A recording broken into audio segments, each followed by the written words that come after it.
Two. Welcome back to Death Metal Daddies. Welcome back. I'm Jeff, I'm Silas. and you're listening to Death Metal Daddies.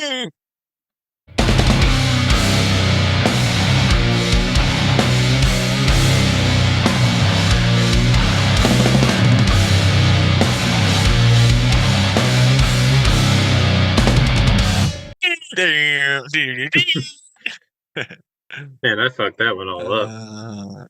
It's all good. Why'd you take the flannel off? Because I was getting hot. I was already sweating from the ducks for building their thing. It's still not done.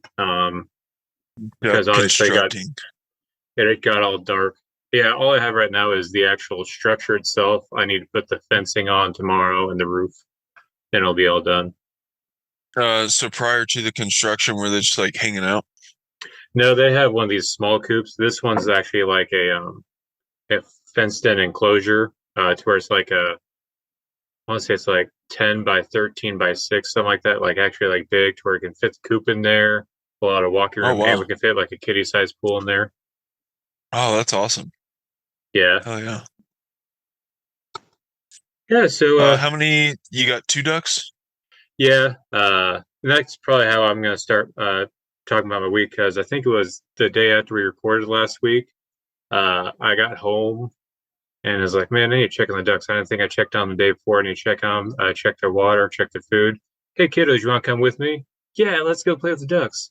That ended up being a bad idea because we went up there and one of them had died. And oh shit. Yeah, and that was super traumatic for them. They both instantly started sobbing, screaming, running back to the house. Oh shit. Yeah, we're pretty sure it's overheating. So that's why we decided to pull the trigger, get a big enclosure, so that way they can have access to the pool whenever they want to where even if their water does run out, they can just go and swim, do whatever they want. We did end up replacing the duck. We got another duck like 2 days later, last Friday. So he just changes colors. No, they know. No. They fully know. They saw the body and everything. Yeah, that sucks. That's tough. Sorry, duck. It's all right. We lost Pouring Bernie. out for one's homies. No, I'm not pouring this on my floor. We lost Bernie Quackerson, or Bernie Quanders. Now we just gained Journey. We're going with the Ernies on all of them. Nice. I dig it. That's cool. Yeah.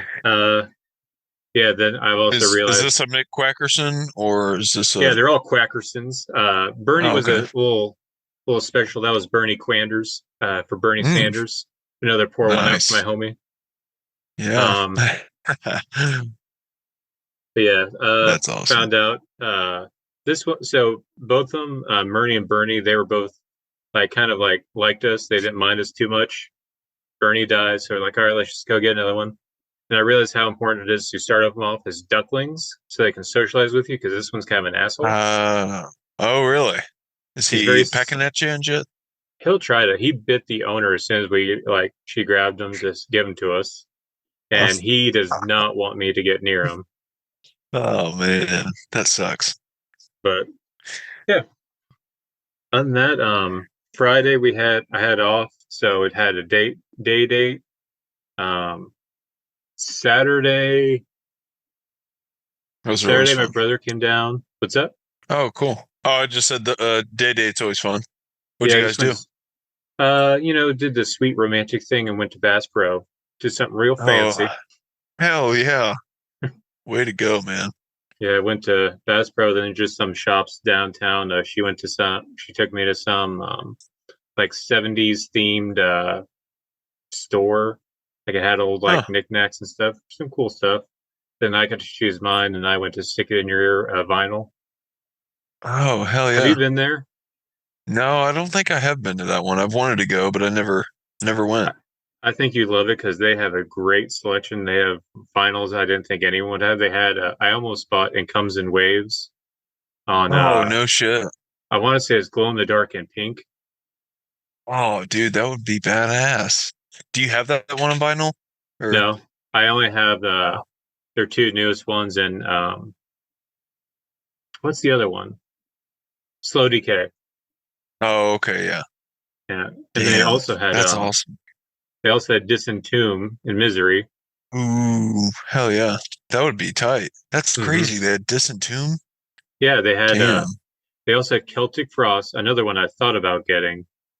It was Into Pandemonium, but it was $50, so I was like, I can't justify that Yeah, one. see, that's how much were the other ones? Were they in that range or like Um, it comes in waves. It's only 22, I think. And I think I would have bought it, dude. You should have I bought that was one.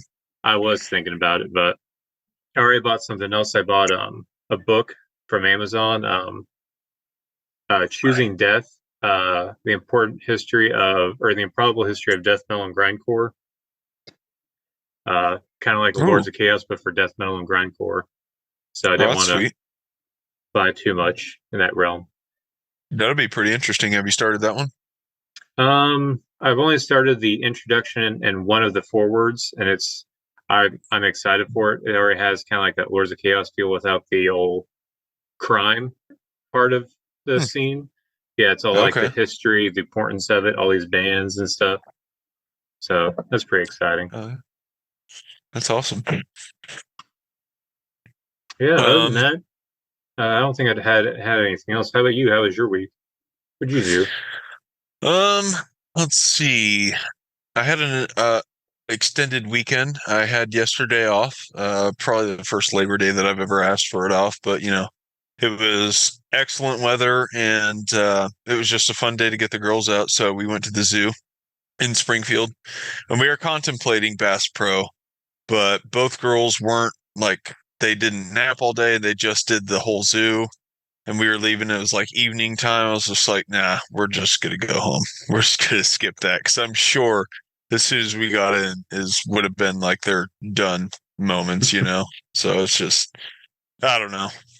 I'll just go when I can get some more time, I think. And had we gone early enough, I probably would have went to Bass Pro first and then the zoo. But we just kind of got out the door late, just chilled in for that morning, so we didn't even leave till to head that way till like 10:30, 11. So but I yeah, gotcha. it was still a really fun day. Let's see, what else did I do? Did some work. Fucking turkey barn insulating, 770 feet, dude. It was ridiculous. It was so Yeah, I think you annoying. posted a picture of it. Yeah, yeah, that totally sucked. Trying to think what else. I don't know. Not much else. I don't think over here, man. Kind of had some congestion lately, but I don't know if it's like weather change just fucking with me, but I have been loving this weather. Oh yeah, the weather's I don't been know if I great. could say that enough. Yeah. Yeah, that's hence another reason why I've been breaking out the flannel. Hmm. Just trying to get ready because I love Hell this yeah. weather. I love the feel of it. Yeah. That's Oh, awesome. we also went somewhere yesterday, and I think you would probably like it maybe and take your family to it. You ever been to Roaring Hmm. River? No, I haven't. I've heard of it. Where is that at? It's near Cassville, so kind of like 30 minutes from where I'm from. But it's essentially Okay. it's a state park. It's also a trout hatchery, and Oh, okay. there's also like cabins and like houses you can rent in, kind of like a vacation spot. So you can rent a cabin, just go Huh. to the river that's right there, fish for trout. There's a whole bunch of people there. There's even a store and stuff. Oh yeah. We've talked about once we visit there because it's pretty cool. There's hiking trails in the back. Oh, We dude, that talked would about be maybe doing a sweet. vacation at some point. Yeah, it's also packed because obviously all the trout's right there, so you can just Yeah. fish pretty much all day. Well, man, like, and I've looked up some cabins like that and spots that you wouldn't think would be hard. Like, I don't know. I feel like you see them and you're like, oh, dude, look at these cabins. This looks awesome. I got to see, if I can get a spot here. And they're like, I've done that with just state park spots, and they're like booked out for a year in advance. I'm like, what? Seriously? Like, it's a state park location, like booked out a year? I don't know. I mean, maybe they're not all like that, but I've only looked up like, I guess probably one that was like that, but I Yeah, don't know. Just kind of surprised me. I can maybe see that with this one. It just feels like would think they wouldn't sell it simply because it's kind of in the middle of nowhere down here. I think I think the one that I'm thinking of was Merrimack, if I'm remembering correctly. But whenever I looked, it was like a ridiculous amount of time in advance. I couldn't believe it. I was like, well, how did you like even plan that? I guess Hmm. essentially you're just like picking a random weekend at that point. But like, I don't know. You never know when like I have set, I guess my thinking of it is that my calendar, like in my head, I kind of adapted to this 5 week term thing with my school, and so like that's like burned into my calendar whenever I look at it. So I know when my courses start and when they end because I'm looking forward to that week off of not having to do any school because that's like honestly the most like relaxed I can be and just Hmm. chilled out, because I hate the constant knowing that oh, an assignment's due here, discussions due here because it just kind of I don't know I just can't chill out whenever Yeah. I'm going through school. So I like to pick vacations like that and stuff on those week breaks. But man, if I wanted to schedule something a year in advance, I'm gonna have to fucking like look at my calendar, one, two, three, like count down my courses up to a year, and I'm just like, it's almost too much work at that point. So I don't know. Yeah, I could do it, I guess, if I wasn't a lazy bastard, but yeah, that's just one of those things I'm not doing right now. I got you. But I definitely have destinations like that I want to hit. Like lately, the last year, I've kind of really wanted to go to the Smoky Mountains because I think I read about them in school, did like a big whole paper thing study on them, and they look incredible. But apparently, like they're losing their morning mist that like captures that's like where they get the name, the Great Smoky Mountains that you see like in the pictures. Like Hmm. that's dissipating because of climate change, global warming bullshit, whatever. But yeah, I got you. I don't know. Yeah, that'd be cool. I've been to the rock. You probably been, yeah. You went to Colorado. You've seen the Rocky Mountains. Hmm. Yeah, it's just, dude, that's like one of the just driving up to that, I think is a crazy experience. Hmm. Just seeing it get bigger and bigger as you get closer and closer. And then like if you get to go up in them, man, it's just yeah, it's incredible. Yeah. We went to what's that park up there? Garden of the Gods or something? But I feel like we really just kind of stopped in there for like a couple picks. I didn't get to explore like I really wanted when we went. Have you been to that one? I don't think I've been to that one. Most of the time, the I've been to Colorado only like 3 times in my life. Once just for a Broncos game. Other 2 times back when I was in my Boo.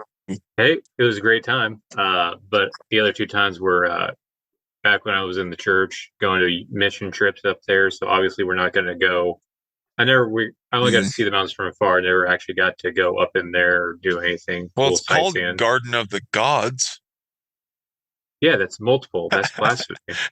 Yeah. Oh, okay. That's Garden of the pagan. God. Yeah. Pagan. The one true God. Jesus is in there somewhere. I'm sure of it. All right. Um, Are you ready for some new weekly music? weekly playlist. Sure. All right. So this week, just like last week, had some big releases we were waiting on. Um, Fuck yeah, dude. so what was your favorite release of this week? We only have what, 4 albums, and it looks like 4 singles. So which of the 4 albums was Nails, your favorite? nails for the win.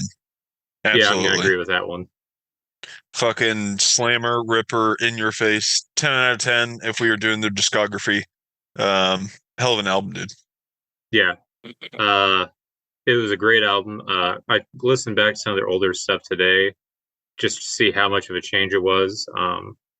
And the more listening to this one, listening to the previous one, it does sound a lot like "You Will Never Be One of Us." However, it sounds better mixed to where "You Hmm. Will Never Be One of Us" sound like the drums are a little buried. This one sounds everything's more on a level playing field. Everything's almost the exact same level, so everything feels a lot more punishing since the drums are thumping along more.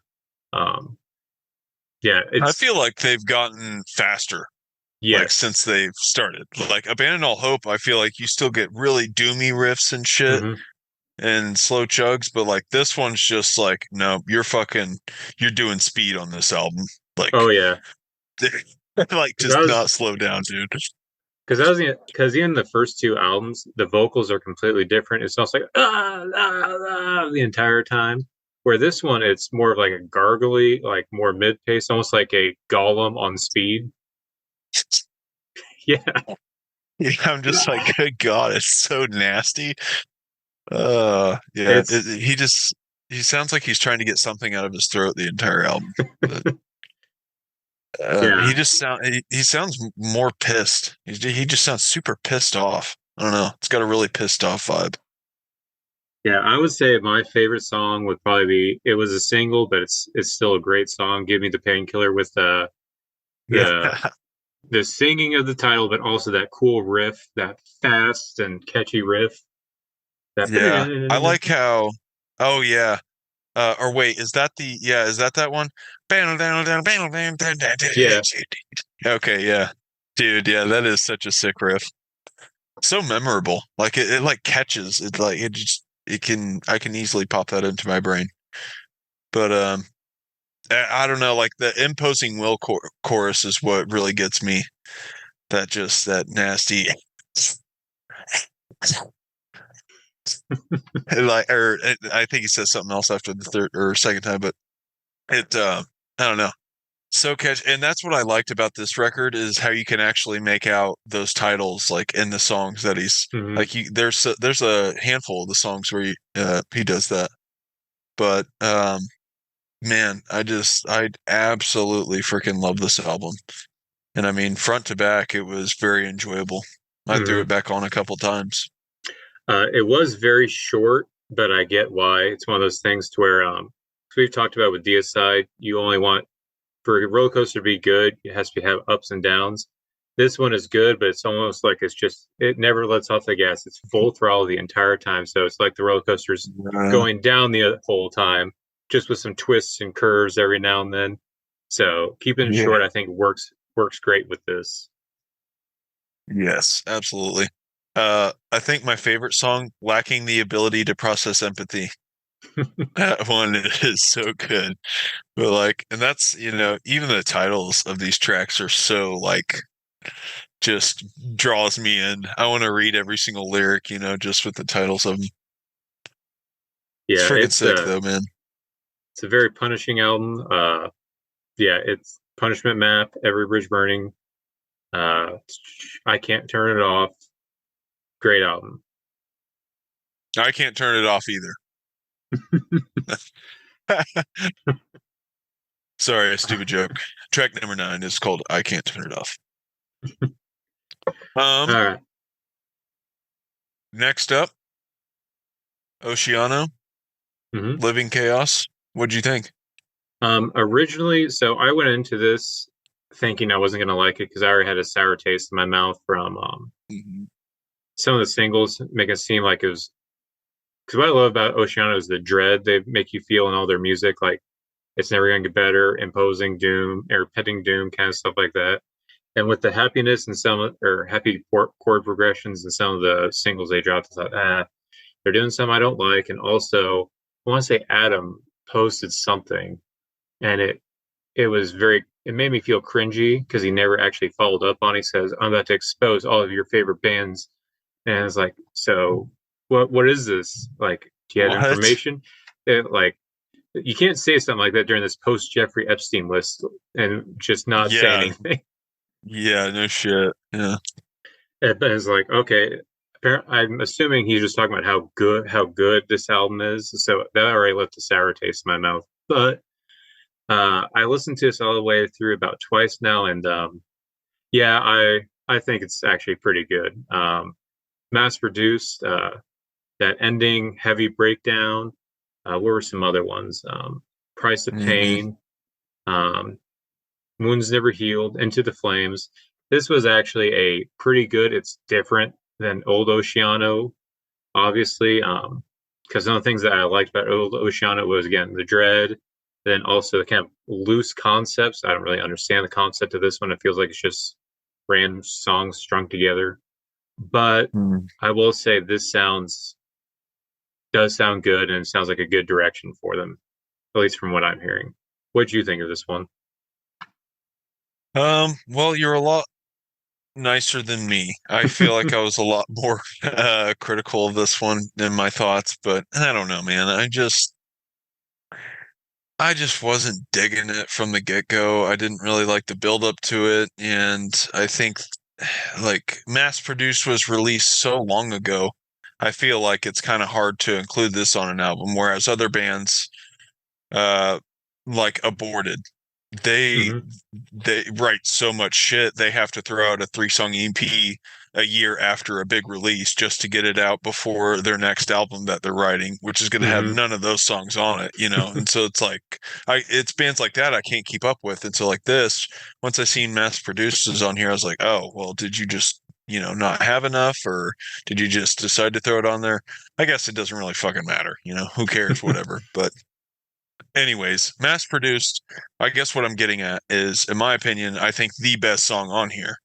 And Hmm. so it's just kind of like that, and the singles were the best. I don't know if that's just really good picking of, whoever did that, whatever, but Wounds Never Healed, that one. But I like these songs more for the riffs, I think. I'm not really digging the lyrics. I don't know where they're going, and I also don't know what they mean in some of them. Like Yeah. I guess Mass Produced, I can kind of see what he's saying just like in the lyrics, but then you have like Into the Flames. I don't know. Price of Pain. It just has a lot of real generic feel Hmm. to it, in my opinion. And I don't know. Not that I'm some savant by any means or in a Yeah. position to be judging other people's music, but I much prefer other Oceano's releases over this one. So, Yeah. And I can agree to a point because I do like Oceano. However, when it comes to the grand scheme of things, when it comes to deathcore, they've never been really the most innovative band. Kind of very um, formulaic in a way. What always stuck out mm, to me with this band was always the themes and how they strung them together. Like Contagion, it's all the theme of that, uh, Ascendance and stuff like that. So I do think yeah, this is at least somewhat of a step direction, but like you pointed out, at this point they're kind of late in the game because one was their last album and deathcore has changed how much since then. There's so much better releases in the genre. So yeah, yeah. And I mean, really good point. Like the themes that they used to do, I would get sucked into those, like, ooh, what's this about? And like even mhm, the covers were like top-notch quality, whereas this is just like an angry eyeball with the mhm, Oceano logo around it. I mean, yeah, it's cool, but the other ones were way more interesting, in my opinion. mhm, yeah. Because, like Revelations, what's the one with like the Da Vinci looking dude on the front or whatever he's doing? Um, Oh, the not Da alien with Vinci, like the or ball or whatever. yeah. That was Ascendance. Yes, dude, that album ripped. Hmm. Absolutely. But yeah, so I don't know. That's my harsh judgmental opinion on that. But I gotcha. Understandable. um yeah, the next one was Ancients, Beyond the Reach of the Sun. Yes. This What do band's you think pretty of this one? sweet. So like I remember Chaz showing me these guys a long ass time ago, and because I had never listened to them, but they are a great blend of like Mastodon meets kind of Opeth Hmm. and Gojira in there at times, it Hmm. seems. And yeah, man, it's a really entertaining sound. I really enjoyed listening to this record. Um, I think towards the end, I kind of moved on because, well, I guess the end is the last three are like re-recorded in a bonus track, it looks like. So I don't know. Um, but yeah, no, for the most part, I listened to, I think almost all of this, but yeah, man, it was really cool. What about you? So you actually kind of said the exact same thing I was thinking about saying it, except I would just change one band because yeah, it's I was listening to this. It sounds exactly like somewhere between Opeth combined with Mastodon. and also, in my opinion, a little bit of the Ocean Collective. Um, Hmm. Okay. but yeah, I feel I like haven't really listened most, to those guys. yeah, some parts sounded a lot like the newer Ocean albums, but I feel like they lean the most towards Opeth.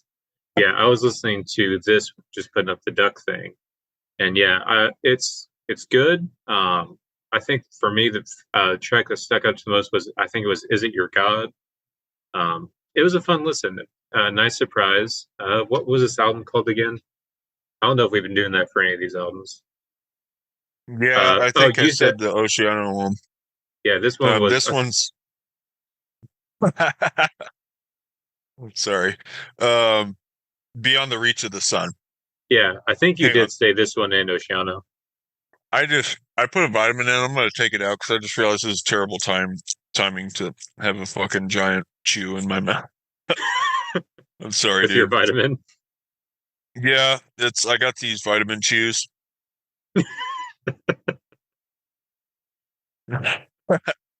Sorry. Sorry, man. You don't want the Uh, Flintstone fruit flavor mixed in with wintergreen? yeah. Oh, I guess it's a good time to shout these out. These are Force Factor turmeric chews that we get from Hy-Vee. Not a Okay. paid sponsorship, by the way, but we would really appreciate a sponsorship. But, yeah, but anyways, sorry. Yeah. Um, Also, Nails' album was Every Bridge Burning. yes. So now there, Oceanos was okay, yeah, Living Chaos, and then yeah, Ancients, Beyond the Reach of the Sun. yeah. Sorry, I think you actually did those last two. I think I just never said the first one, Nails. Yeah, it's all good. I think the people know. I've sent it to I sent it to Sean and Josh. It seemed like they were already on it. I got you. Yeah, I didn't realize until I think today that I never posted it in the group. So sorry for everyone who actually follows those. Because I think I just sent it to you the day I made it, and I think that was it until today. And I like, oh shit, I never posted this. Yeah, fuck them all. No, just kidding. All right. Then lastly, we Um, have. Why we're here, I might as well pee. All right, Sorry. you're good. All right. Welcome back. Before Playing we music, question mark. before we move on to the last album, there was something I want to bring up because it is nails related. So Justin sent Hmm. me this, and if this is a shirt, I wouldn't mind getting this. Do you watch It's Always Sunny in Philadelphia? I have seen episodes, but I'm not a frequent flyer. So he sent me this. I'll just show it to you. I don't know if you can read it. Oh yeah, I can't read it, but It says instead I of get the nails, it says reference. Frank, Yeah. and the title is "When I'm Dead, Just Throw Me in the Trash." Oh, that is So for great. those That of is you who are fucking just only hilarious. listening, it's Nails' Unsilent Death cover with Frank instead of Nails, and at the bottom, "When I'm dead, just throw me in the trash." Hell yeah. Is that a nail shirt or an Always Sunny shirt, I guess? I guess it's. I think it's just. I don't think it's Nails did it. I think someone just randomly made it. I don't Oh, know okay. who. Yeah, Justin sent it to me right before we recorded, so it's like, oh yeah, that's great. Perfect timing with the Nails release. Dude, there's some great t-shirt makers nowadays. Hmm. Like oddly, it's the Instagram meme pages. Like I don't know if this is like some weird scam business or something, but like there's Instagram meme pages that just have funny taglines on t-shirts now. It's like basically they've just taken like funny lines and shit and put them on t-shirts. Like one, I think I don't know if I brought it up on the podcast or not, but I'm pretty sure I told you about it. But it's just got a ridiculous like Grim Reaper skull with a smoking gun, and it just says, uh, "Born to shit, forced to wipe." Yeah, you told me about that one. I had a So shirt idea for us. It would be like if we could ever get someone either the current logo or the someone draws one up for us, and on the back, head and mom banging since before you were born. no, hell yeah, that's perfect. Absolutely perfect. That was the only shirt idea I had, but I want to actually no, I want to say I have more. I just can't remember them. But yeah, if we have people interested in shirts, yeah. That would be cool. Our last album for this week is I've never heard of this band, but looking at it, apparently there's a lot of people who have been anticipating this album for a long time, and that is the album Time 2 by Winter Sun. What'd you think of this one? Not what I was expecting, but I mean, I guess kind of good, unexpected. Like those crazy black metal screams, I feel like they came out of nowhere. Hmm. It's like, isn't the first song of this like nothing? Isn't it just total like ambient stuff? Yeah, I think it's clearly just like an instrumental, which I get for like an intro, but why is your Hmm. intro instrumental 3 or 4 minutes long? Yeah, it was crazy long. I was like, man, it was like either this is going to be like the whole album, or this is just a long way to start it. And I would get it if it was like building towards something, but then it ends, and then the very next song starts with its own weird low key instrumental into a heavy song. It's like so that was nothing. This is just nothing. Yeah, yeah, that's funny. Yeah, I Yeah. didn't check this one out too much. I only listened to that first 3 minute long intro and then the next song, which was I think like 9 or 10 minutes long. It was still Hmm. pretty good, but I didn't want to be subjected to another. It looks like short song wise, but the songs themselves are all long. And I felt like I kind of got enough of a vibe of how it's going to be with a 10 minute long song. But it was pretty good, not too bad. Just not something Yeah. I was familiar with. Yeah, for sure. No, it's definitely good. It just really wasn't filling the vibes of what I wanted to listen to, but definitely kind of an epic sound and have the whole symphonic stuff going right. But yeah, no, it was cool. Yeah. So that is it for the albums. Next, we have 4 singles, and I'm going to be upfront. I did not listen to all of these. Um, I didn't either. all right, so we'll just go with what we listened with. Sure. Because I was trying to catch up on my corn homework because I did not Ooh, realize how many albums they have and how little I've listened to yeah. a lot of them. So I had a lot of Well, corn homework. So let's just start with what I'm pretty sure we both know. That is Mia Culpa Ah Sierra by Gojira. That is oh the yeah. Okay. song they did for the opening ceremony for the Olympics. It is now on Spotify. Um, I mean, I feel like we've kind of talked about this, just the live version. Uh, single studio version is pretty good, but yeah, I mean, it's good. What's your thoughts? I, Yeah. yeah, it is good. It riffs. It's pretty badass, but I thought I would dig the opera with Gojira a lot more than I Hmm. actually did. Like I don't know why, but yeah, I don't know. It's weird, but it's Gojira just kind of doing their thing. It's definitely kind of still new Gojira. You know what I mean? Hmm. I don't know. I get magma vibes with this song a lot. Hmm. Some of the riffs sound kind of similar, I thought, but no, still cool. What about you? I liked it. But again, I felt like the steam had already kind of worn off since I've already heard the song, just the live version, because I don't know how many times I watched the video just to get a feel for the song. I didn't mind the opera. However, I do think maybe it's because it's not as exciting for us now since it's literally the week after Flesh God just released their whole opera album. So I think it kind of took steam True. away from that. Uh, Hmm. I but didn't think about that. Poor Gojira. it might have been more better for them because it's not like Flesh God came out of nowhere with it. It was on a schedule. So I feel like they maybe should have recorded it then, like the day they released it to Spotify the next day, just so you can get ahead of Right. it, ahead of Flesh Well, God, because I because you was, don't. yeah, and I mean, I was looking for it as soon as it happened, on at the Olympics, and I couldn't find it online. I was like, oh, come Mhm. on, they gotta have it. Surely this is like a release thing, right? No, all you could get was, I mean, but the live.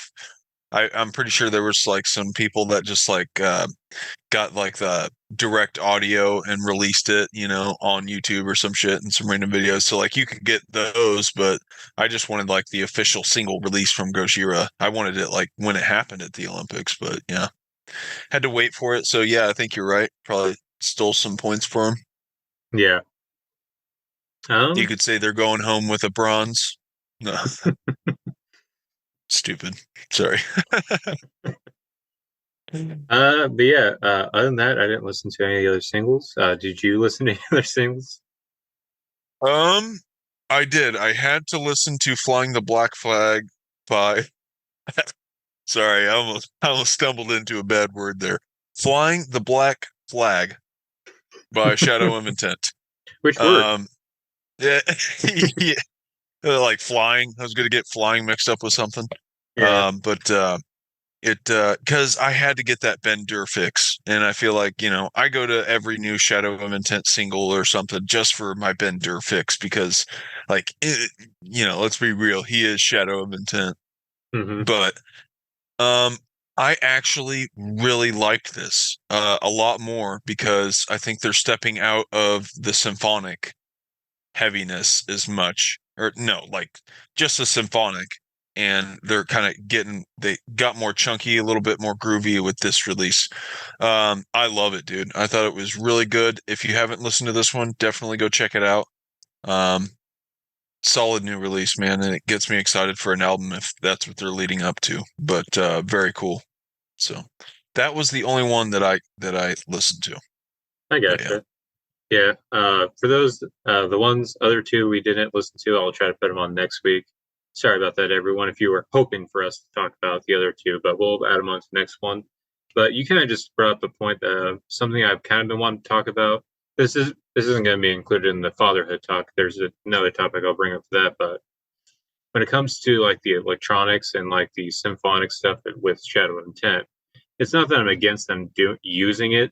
It's when it is like that is relying so heavily on it to where um, I want to Hmm. say I saw somewhere Fallen Reverse just canceled a couple shows, something to do with the power couldn't handle their extra stuff, and Really? so and I want to say that's being a recurring problem to where like their laptops are not working or something like that. And I hear people like defending this is like, well, almost every Interesting. live band use backing tracks. Like I'm fine with backing tracks. It's not a problem as long as they're not like lip syncing. Obviously, what I have a problem with, I want to get your opinion on this is the over reliance to where that is almost the most important member. To where if you can't play without that, then what are you really doing? Like Lamb of God, we talked about last week, Hmm. all the power went out except for the sound. So they just kept on playing. It's like, fuck it, let's just play it. Let's see how we play. If we can get the crowd going beyond all the smoke and mirrors. Yeah. Um, I don't know. That's just my opinion. I feel like That's you shouldn't rely so much on that. yeah, absolutely. I mean, I definitely agree with you on that one. And it's like I've bitched about this before, I hate you kind of see, well, I don't hate it, but at those live shows where those bands are playing those symphonic tracks, it's like they're double clicking, and then it's like it's like you don't see the fucking orchestra up there like fiddling away or whatever, Hmm. it's just I just think that because of that, it's just going to absolutely sound different. Like no matter what, like you just can't truly replicate it on anything digital, I don't believe. But then again, I'm just kind of, I've never been to a live orchestra concert, I guess, or I don't think. I mean, so it's kind of a hard stance to take, I guess.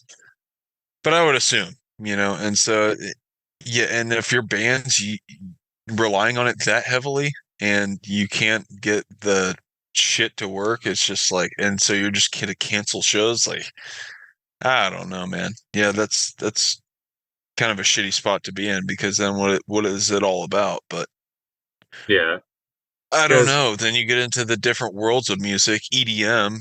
I mean, that's fucking all that is. And so yeah, it's like, but I feel like you expect that with EDM. Like that yeah, is what it is. But I almost hmm think like because I've been to shows where there's like members of the band are out, so they either play without that member or have them someone fill in for it. I even went to like Veil of Maya. Their singer was sick and couldn't perform, so they just performed the entire set just as an instrumental, and it was still good. That's So it's one of those crazy. things like if your band can't, like, I understand if there's a member that like you feel like the band can't perform and you guys can't overcompensate it, then yeah, that might be a problem. Think of a way to make it interesting for the fans because they still paid to come see you. That was the day they took out Hmm. of their life to come see you. But if it's a point like if a guitarist falls that or is out, I mean, you could probably play with one of them. I've been to shows where it's a two guitar band. One's out, so only one guitar plays. Some parts are lacking, but it's still a pretty good show. But with Fallen Reverse, if your laptops are gone, it's like, no, we can't perform. So is that the most important member of your band? I mean, I guess, yeah. I mean, yeah, damn, that's a hell of a statement. Like, I don't really know anything about that band. Aren't they pretty damn big? Playing pretty mhm. big shows. I know their name's big. That's about all I know about them. I want to say they're very big, especially right now. I think he's getting really big on that TikTok stuff like that. Is this He, Ronnie Radke? yeah, Oh, okay. yeah. Interesting. I want to say he's even kind of gotten a little bit of the political part of it too, because he's on about like attacking some people and stuff. And he's even gotten to where like he Seems will like a literally lot of just, people fucking hate that guy. oh yeah, because he even I was even talking to a buddy because he's a big fan of it, and I've called him, I brought it up, it's like it doesn't matter how small, like even if I would say even if you like somehow find us, he'll make a TikTok on this shit. Like he will attack every single person who says anything kind of negative on him online. Just attack him. He even tried to fight Sangwa Sugabog. Are you serious? Yeah, and Sangwa Sugabog, Why? like I think he said was making fun of the music they play, saying it's just dumb meathead death metal that no one gives a shit about. And so I guess they had some exchanges back and forth, Oh, saying that's something about like, all hilarious. right, let's fight. And then thing with Sugabog posted, you know how they're all about memes. So they had this tour poster. It was fake, but it had Sang with Sugabog and Fallen Reverse, and then another band that Fallen Reverse was beefing with both the same thing. And it says, and the name of the tour was "You Won't," and it was the picture was Ronnie Radke in his early cringy scene days, but behind Jeez. bars, and it had like all these dates, and it says, "You won't be there. You won't be." That's hilarious. I love watching all the band beef. It's pretty funny. They can be fine. There hasn't been that many good ones, but that was a good one. That was fun. Yeah, Um, that is fun. Anything more you want to see on this topic? Or are you ready to talk about some dad stuff? Um, no, not really. I mean, my mind wanders, so it's just like, okay, well, if I'm going to be harsh and critical on keyboards, then what about like power itself? I mean, what if the power goes out? Do Well, then you it becomes. expect I them to feel like entertain? it's eh, not really because it's one of those things. Like it depends on how big the show is. So if it's Rose Music Hall, you can do something. Maybe not like actually like perform, but you can like make it at least interesting for the people in the crowd. Yeah. All right, we're gonna go acoustic mouth set. Well, like I This even is remember. this one's called Meshuggah Bleed. Well, I remember. Like I saw Every Time I Die a long time ago, and they were the headliner. They performed their last song. They're like, all right, this is our last song. They sung it. They got off the stage, and so we started chanting one more song, and we just kept on cheering it. And then the last lights come on. It's like they're not coming out. It was like, no, we're just gonna keep chanting until they come out. So we just kept on doing it. And Keith Buckley came out and was like, listen, we don't have any more songs, so I don't know what you want us to do. Oh And shit. so he's like, all right, so I'm just gonna start singing karaoke. You start yelling a song, and I'll just start singing it. And so he did for a Really? couple songs. Yeah. Damn, that's tight. Wow, what a trooper. That's awesome, man. So yeah, you can I feel find like something. I feel like a lot of bands probably wouldn't do that. That was back in like 2009 or 10. It was the new Junk Aesthetic album came out. Hell yeah. So it was like it wasn't It's a super great early in their album. career, but it wasn't super late. I think that time that they felt like they weren't. comfortable doing encore kind of thing, so they didn't plan on it. Because obviously they had songs they could perform, but I was just like, no, let's not do that. Yeah. But that was a nice moment. Hell yeah. Yeah. That's tight. All right. Well, I guess that's our weekly playlist. Yeah. Were So we I already have past the playlist? what's that? Yeah. Yeah, we already passed the playlist. Yeah, we already did everything. Um, Sorry. so I have a dad question. Do you have a dad question you'd like to bring up?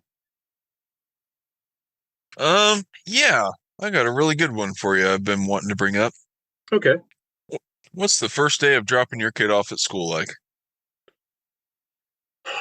Um, Did you cry? it I did not. It was something I had built up in my head for the longest time. It wasn't sadness or anything like that. Like obviously Danny cried. I think she's cried both times that we it was their first day of school because obviously Annie's just on first grade, so we just had kindergarten, first grade. It wasn't I never cry, but it was like an overwhelming feeling of just proudness of seeing them Yeah. get up and just walking towards that school. I would almost equate it to where almost the feeling of when they were born, kind of divided by half because um, like that kind of joy, but I would say to a lesser degree because obviously it's not the overwhelming to where like you involuntarily start crying kind of thing. It was more of just like watching them the way it's like that's my kid. Oh yeah. It was a big day. I want to say I even asked off the whole day because I wanted to watch her go into the school and I wanted to see her come off the bus just to Mm-hmm. see her for the first time enjoy those or experience those moments. So that was a big day. This year wasn't as big of a deal for me, obviously, because like, yeah, it's back to school, go back to school. Yeah. You're like, Uh, hell yeah. Time for school. for Jens, so the school they're going to now, Jensen's able to go to like a preschool, so it's already at the same school. So that was kind of a thing, but it wasn't the same as watching your first child for the first time ever go walk into a school. So Mm-hmm. that was a big thing. It's something I've been building up in mind because I even read in a book them talking about dropping their kid off at school, watching them or no get picked up by the bus to school. The moment feeling they had, the feeling they came back, it's like oh this is gonna suck having to do that, but it was a it was a good moment. It was a happy, proud moment. So yeah, That's cool. Oh yeah. how are you feeling I about it? dread. I dread it, dude. I dread it and I know it's coming. We just celebrated a birthday with Lux and it's just, watching her grow up and we've got like the traditional marks on the wall to do their heights with. Like we just haven't been consistent on the date that we do it, so it's just like they're kind of random, but we just want those markers there. And so it's just like I don't know. It just sucks watching them get older, and so it's like, yeah, that's I think my next biggest thing that I dread because I'm worried I am gonna cry. I don't think I'm going to like ugly face like ah! Just like freak out, but that would be pretty funny. But no, I think I probably will cry. I mean, thinking about it, but I don't know. You never know. Then like some nights I get home and like she's just fucking driving me nuts. I'm like, oh my gosh.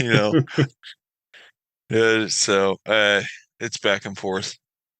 But yeah, that's another dead thing that I wanted to great transition, but I wanted to bring up. But it's like with the two kids, the two girls, it's like me and Lex were just talking earlier. They are so yin and yang. Like one has a great night, the other is the hellion. And it's just like and they swap. It's not like lately we feel like it had been Lux. Like she was just pushing the buttons, pushing the boundaries, limits of what she can and can't do, and it's just like I don't know. It just gets tiring. And so, but tonight, total opposite. Great behavior all night, just very sweet, super caring. And she goes and she passed out by like 8:45. I couldn't believe it. I was like, "Are you serious?" She's like, "She's actually sleeping?" Yeah. I was like, "Damn, awesome." Stella the whole night's been fucking terrible. Lex had a whole pile of folded laundry on the couch and the table, and Stella just goes up, starts ripping it down. I was like, no, no. And she just, like, you want to go in timeout? And just like nods her head yes. I was like, okay, come on, let's go timeout. Put her in timeout. And she just sits there, frowny face, as I leave and shut the door. And then I just hear, but it's like a very fake put on cry, which I don't even know how she's like adapted to doing because she's not even 2 years old yet. So already so sassy, dude. And it's just like here, like lately though, like, before that, like she's been sweetheart and stuff. But like tonight, dude, is a flip of a switch. And both of them just swap places. It's like, holy shit, man. Can't we just get a night where everyone's cool and chill and you're both out by like 8 o'clock? Please. No, it's never gonna happen. Do you notice that? I mean, you got three, so I'm sure you probably got like one um, for every emotion. I would say usually there is always one acting that way, but sometimes it is both. Um, but when it comes down to who's throwing that we've talked about that whole demonic like throwing a fit crying. Usually it's Yeah. only going to be one, and Hmm. usually it's the oldest one, Annie. She's gotten them less and less recently. But yeah, it's usually her. But it is, I think, with them though, with our two, it's whenever they see the other one get in trouble, that's when they know it's like, all right, maybe I should, straighten up, kind of thing. So I think that's Hmm. why. And so yeah, it does sometimes. Like tonight, they were both pretty good, except on the car ride home, we just went to a volleyball game, and on the way home, sisters trying to rile up brother. Like your teacher's name is this, calling everybody their first name. Like, no, it's Mrs. Da, da, da. Like, no, it's this. No, it's They Mrs. get Like, pissed off for such stupid arguments like that. yes, Oh, they it's do that. hilarious. They do it Oh, all the it's so, time. But some, so it's hilarious. like I would say Annie instigates is about 60% of the time. Jensen's the rest of the time. Like Annie just a little bit more. Jensen does it just as much. He'll instigate her just to make her mad, especially when It's always she's the like one acting up. they usually don't have well, obviously they don't have verbal arguments, but like, Stella, she's not really talking. She's just breaking into her first words and stuff now. But they're always fighting over toys. And so like, but I'll see Lux, she'll like literally be playing with her toy on the table and like just look at Stella as she's playing with it, like and like start talking as it and like giving it names and stuff. Oh, it's so cool, isn't it? So cool. And then she'll like push it in front of Stella, play with it. Stella goes to reach for it, and then looks immediately. No, it's mine. And I'm like, no, like we've always fought sharing since day one, since that shit ever started, and it's just constantly been a battle. Like it just like every now and then they'll surprise you and like she'll just, come on, Stella, let's play. It's like, oh, sweet, but that's like once in a blue moon, dude. It's like almost always over. And then, Stella obviously goes to grab for it. Yeah. And when Stella actually gets a hold of something, terror. I'm like, what? She took my toy. I'm like, are you serious right now? Chill out. Like, fuck. It's just crazy. Kids are fucking crazy. Yeah, ours don't do too much with toys. It's mostly snacks and treats. They do that over, and they're usually always being a butt to the other in some way. Like, remember, I think Jensen was in trouble or something, so he couldn't have any snacks. But Annie got a popsicle, and what did she do with that popsicle? Immediately goes up to him and goes, this is so good." It's like, what the hell is wrong with you? Why would you do that? Yeah. And then, Oh man. then the other day, I went to the grocery store with just me and Jensen. It's like, hey, you want a snack? Yeah. It's like, and I've been craving like Twizzlers, like the weird flavor ones. And so they had this Oh, one kind. It's interesting. like, yeah, because someone gave me like a chocolate Twizzler the other day. And I thought, oh, that's gonna be, Chocolate? yeah, I thought it was gonna be gross. It was actually not bad. Really? It was I've like never a tried not. a chocolate Twizzler. It was like a not super sweet, almost like a dark chocolate, like a kind of a bitter, which is like a sweet little bit of part. It's like, oh, this is actually pretty good. So after that, it was craving Twizzlers. Had him grab Twizzlers. I gave him a couple on the ride home. Well, yada yada. We You get ate the home. rest. I had a couple, but I put them on the counter, and Jensen walks into and about to start making the kids lunch, and then he looks and goes, "So Jensen got all those and I didn't?" Yep, because he went with me. You can have it if you eat your lunch, just like he's about to. Just, just a lot of competitiveness when it comes to snacks of who gets the better snacks. That's hilarious. Oh man. Always the bickering. That's Mm-hmm. funny. Brings up another dad battle that I'm sure you encounter. The candies and the sweets. It's hard to I stay hate away, it. isn't it? I Yeah, hate it so especially like much. Halloween time. Like, man, that Halloween candy, oh, it calls to me right now. Oh It's like, yeah, damn.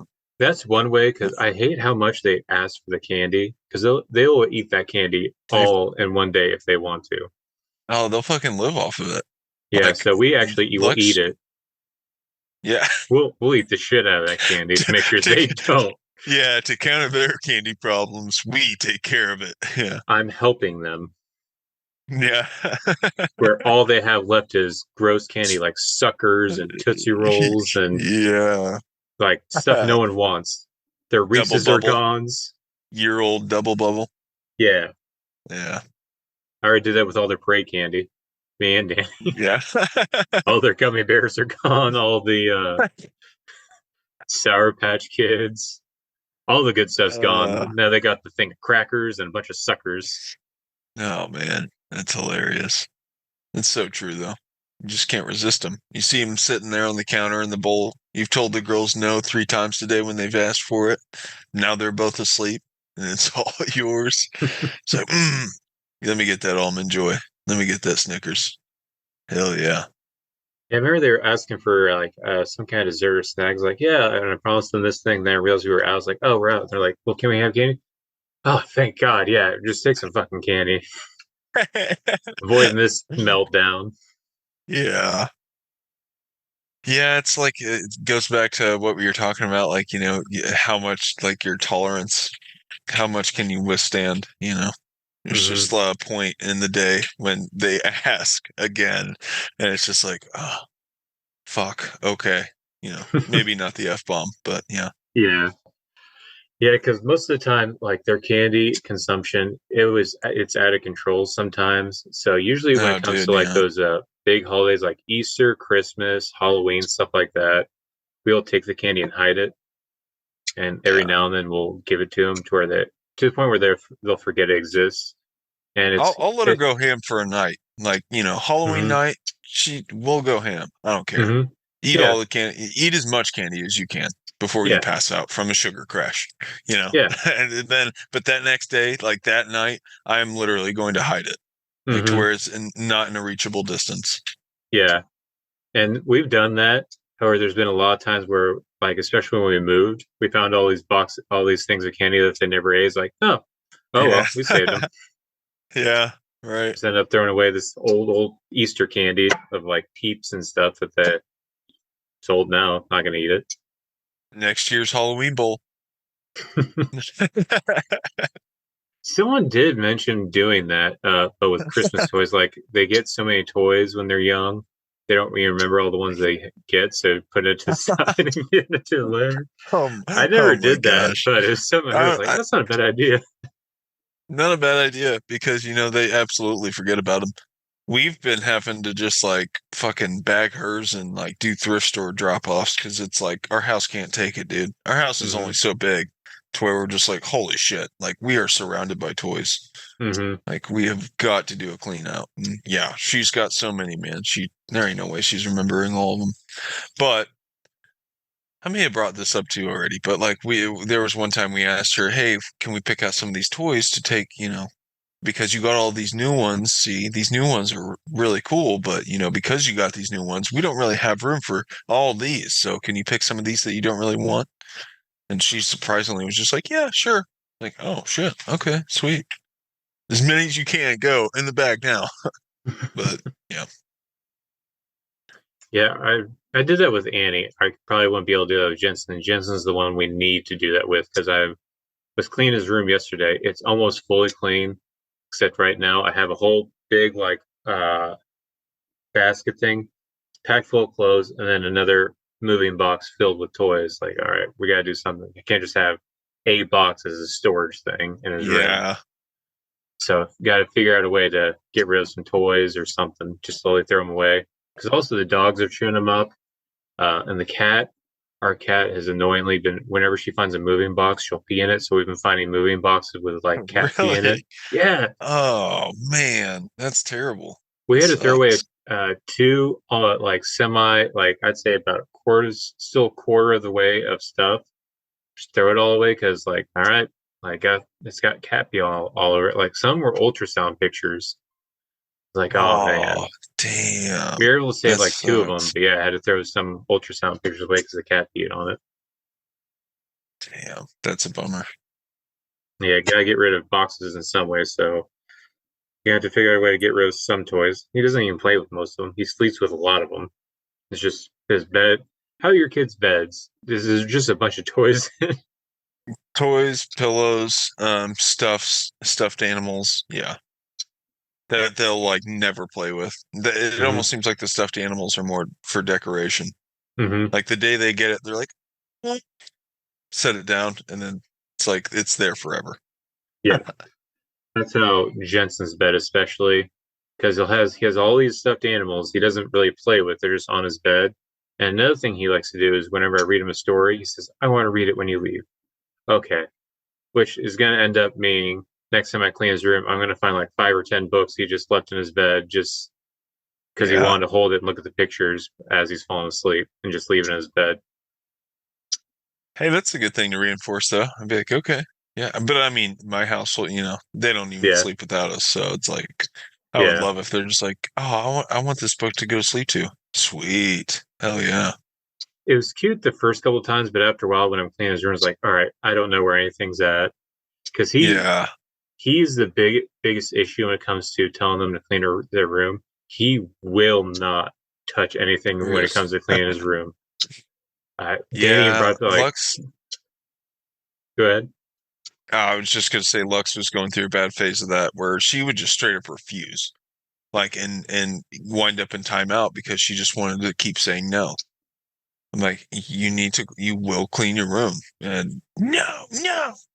And then finally, it's like, put her in there, shut the door. Okay, let me know when it's cleaned. And, it's just constant screaming, I don't want to. I don't want Hmm. to. And we're just like trying to teach her, like, hey, you could have saved yourself from screaming this whole time and already been done way by now. I mean, we don't let it go on too long, but then we'll just start picking her up. Look, this is how easy it is. This is how easy it is. This is all you got to do.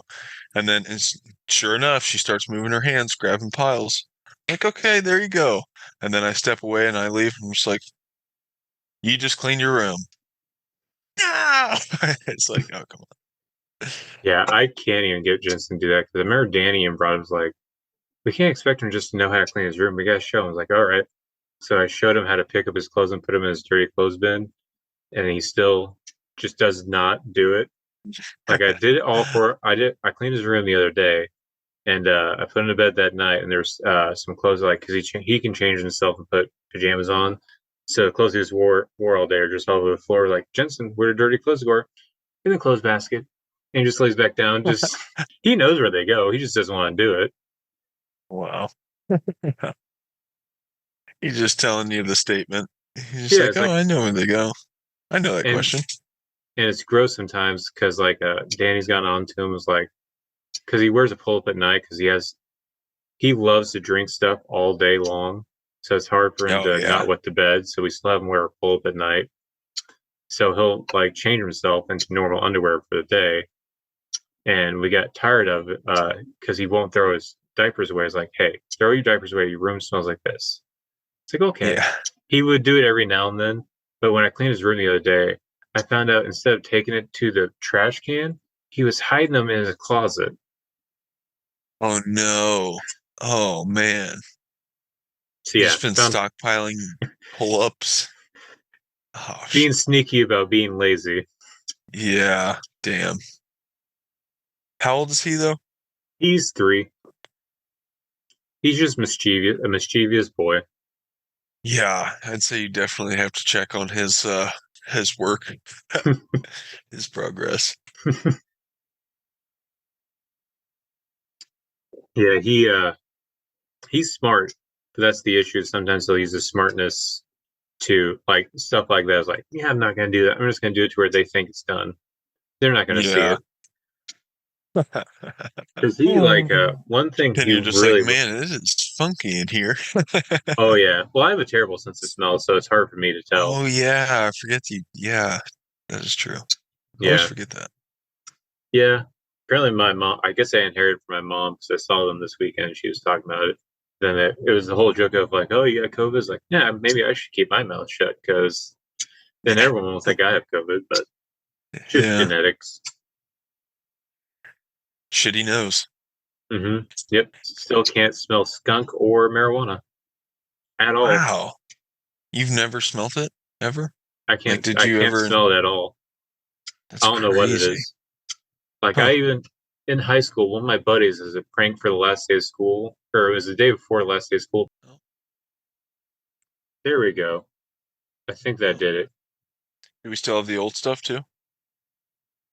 So I already transferred it all to the external hard drive. For some reason, it's saving on the computer itself, and that's what the issue came from. Hmm. It said I was out of space. Oh shit. Your computer's full. There we go. Now it's downloading the other stuff.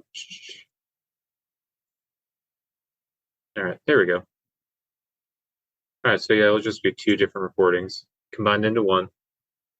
All right, what were we talking about? Talking about kids and stuff like that. We're talking about I said something about Jensen being smart, because he was hiding his His diapers and diapers. shit, Yeah. being all Hmm. sneaky. Yeah, I don't know. Kids are too smart. Yeah. Anyway, Yeah. are you ready? Is there anything you want to expand more on this? Or are you ready for some corn? Hmm. Let's see. Um, no, I think that's pretty good. I gotcha. Let's get into I do corn. have I do have some other topics that we could probably talk about another time because solely because I wonder if you'd be interested in this. But the topic I was wanting to talk about was so I got the idea from the Renaissance Festival just announced that they are starting up in Kansas City again, and I was Yeah, wanting I'm to take the excited about kids up that. to it. Didn't know if you guys want to Yeah, come at some point. I was looking at not this weekend, but dude, next yeah. weekend. Okay. Well, yeah, I mean, me and Lex have actually been talking about that. Let's see. What is next weekend? The 15th? Yeah, 14th and 15th, I think, Oh, it's the deer season opener. for September. Yep. Bow. Archery. Oh, yeah, I don't have a bow, so I don't track that one. Fuck yeah, dude. I'm pumped. I Already gotcha. got my stand ready to go. But that's the 15th. That's a Sunday, and I'm all going to be hunting weather dependent at this time. So starting How off about the especially so. 14th? Uh, I mean, yeah, it's definitely a possibility.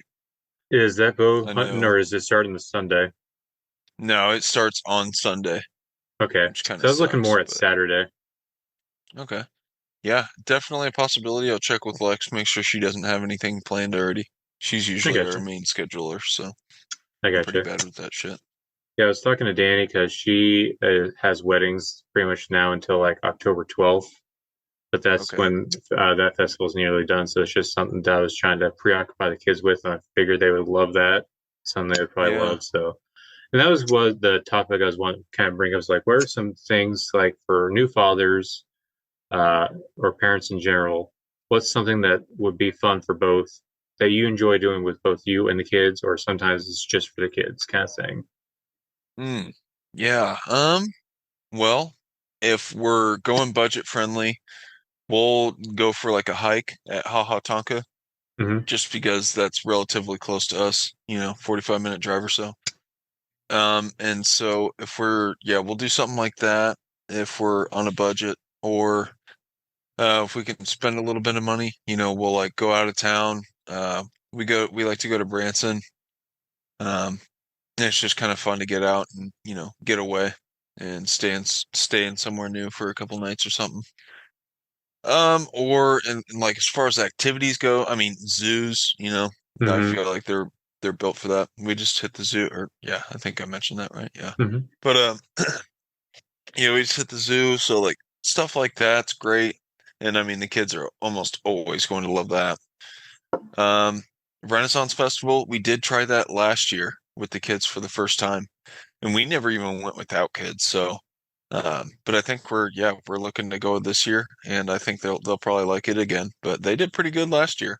They got like a lot of kid friendly like stuff you could buy, like these little like masks and stuff they could put on, or like we got Lux a bird whistle last year. Like you fill it a little bit up with water and blow into it, and it sounds like a bird chirping. It's Hmm. pretty weird, pretty badass though. It was glass though, so it broke inevitably. But yeah, fun while it lasted.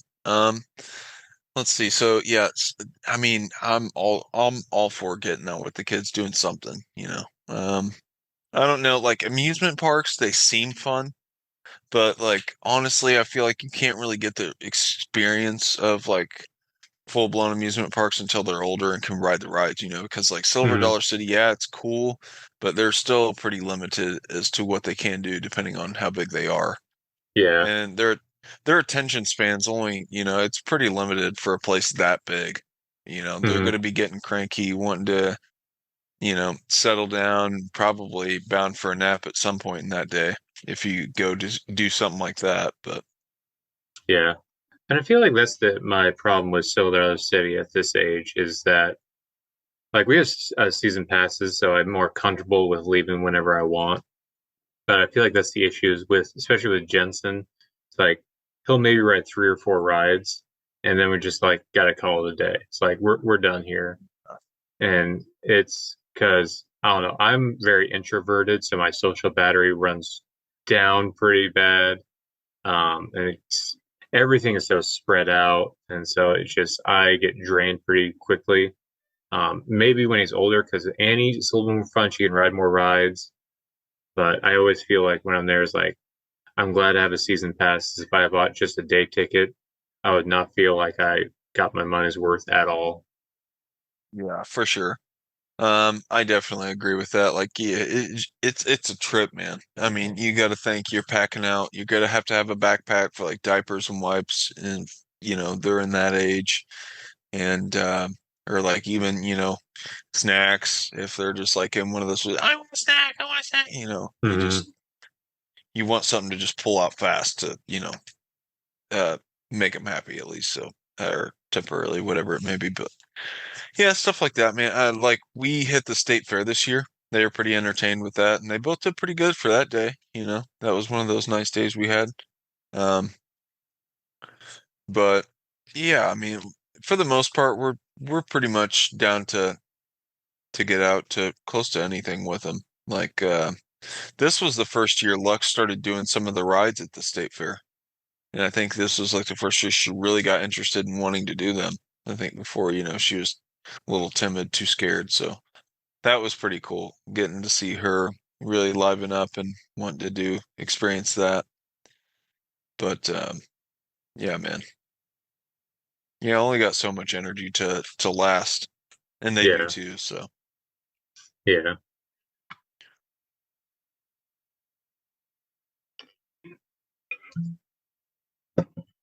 oh, what you pouring? So you mentioned this, and I never tried it before. I kept hearing about it, so I figured I'd try it. Buffalo Trace. Oh, nice, sweet. That's a damn good whiskey. I wish you could Hmm. pour me a glass through this webcam here. Good, good, good, good, good. Yeah, it's going by pretty fast. It's actually pretty good. I don't mind it. I like it, man. It's Hmm. spicy, I think, but really smooth, really warms Yeah, the tummy. yeah. It's I was thinking about the other day. I feel like this is like it has a little bit of spice, but it's not bad. Um it's not how I'd say rude. It's not like a Jack Daniels where it's like just abrupt and just like to where that's all you Yeah. don't really taste that much. Just like ah man, that burns. This Yeah. is more like it has that spice, but it's like ooh yeah, almost like a pepper instead of like a hot Yeah. sauce. Yeah. Yeah, for sure. It's just so it's just really warm. Nice and Mm-hmm. warm. Yeah, Livens you up. yeah, yeah. I bought a soap that smelled like it, although Mm. I'm a bad person to I, judge on whether that would. yeah, I mean, I'll second that. Like I think I've had that same soap and I did not get any Buffalo Trace vibes out of that soap. Yeah, it smelled good, but I wasn't like, Buffalo Trace. I just want to eat this soap bar up. Was it Duke No. Cannon? Yeah, I think so. Yeah. I love Duke Cannon. That's the soap I've been buying a lot of, although it's kind of annoying how expensive it is, but I love that soap. It It is a smells good soap. good. I Very saw they came out expensive. with a new one, Buck Moon. Ooh, I like the title. I'll buy it. Yeah, I want to try it because I really like the High Country and Wayfinder, those newer scents. Okay. Ooh, especially High Country. It smells really good. It's Yeah. just trying to find the place to find it that has it. I'll tell you, if you want a good smelling experience, pick up some of the autumn. I think it's what is it? Autumn leaves scent by the Little Tree air fresheners. That you can get for your cars, your whips. Okay. Dude, pick some of those up. You will be thoroughly happy if you're ready for fall, because they What's the are scent just called? autumn leaves or something Okay. like that. Autumn fall, I don't know, some shit like that. It's covered in like brown leaves, but it's like the little tree shape. You know what I mean? Okay. Hang from your dash, whatever. You'll be happy, man. It's fall in a whiff. Oh yeah, It's and great. I love the fall, especially since it's coming right around the corner to winter. But yeah, anything It is, man. fall. Already switched to pumpkin spice and the house coffee.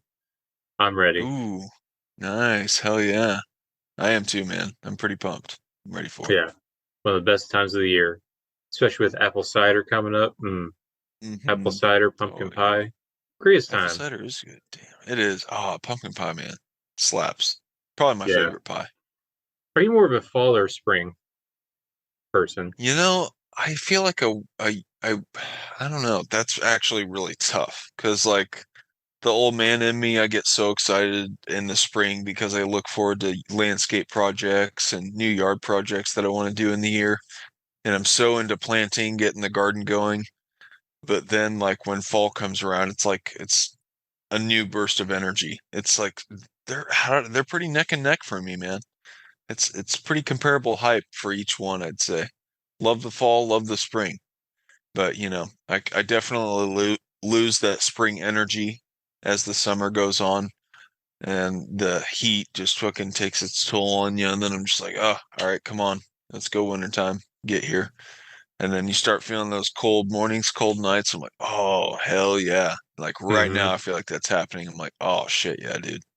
Oh yeah, I love the fall. I love because well, I love winter and I love fall. I hate summer and I don't like spring. I've always had bad spring allergies. Now that I'm older, I'm finally getting fall allergies too. But I just never liked spring. Hmm. I don't know because and I was even talking about it with my family.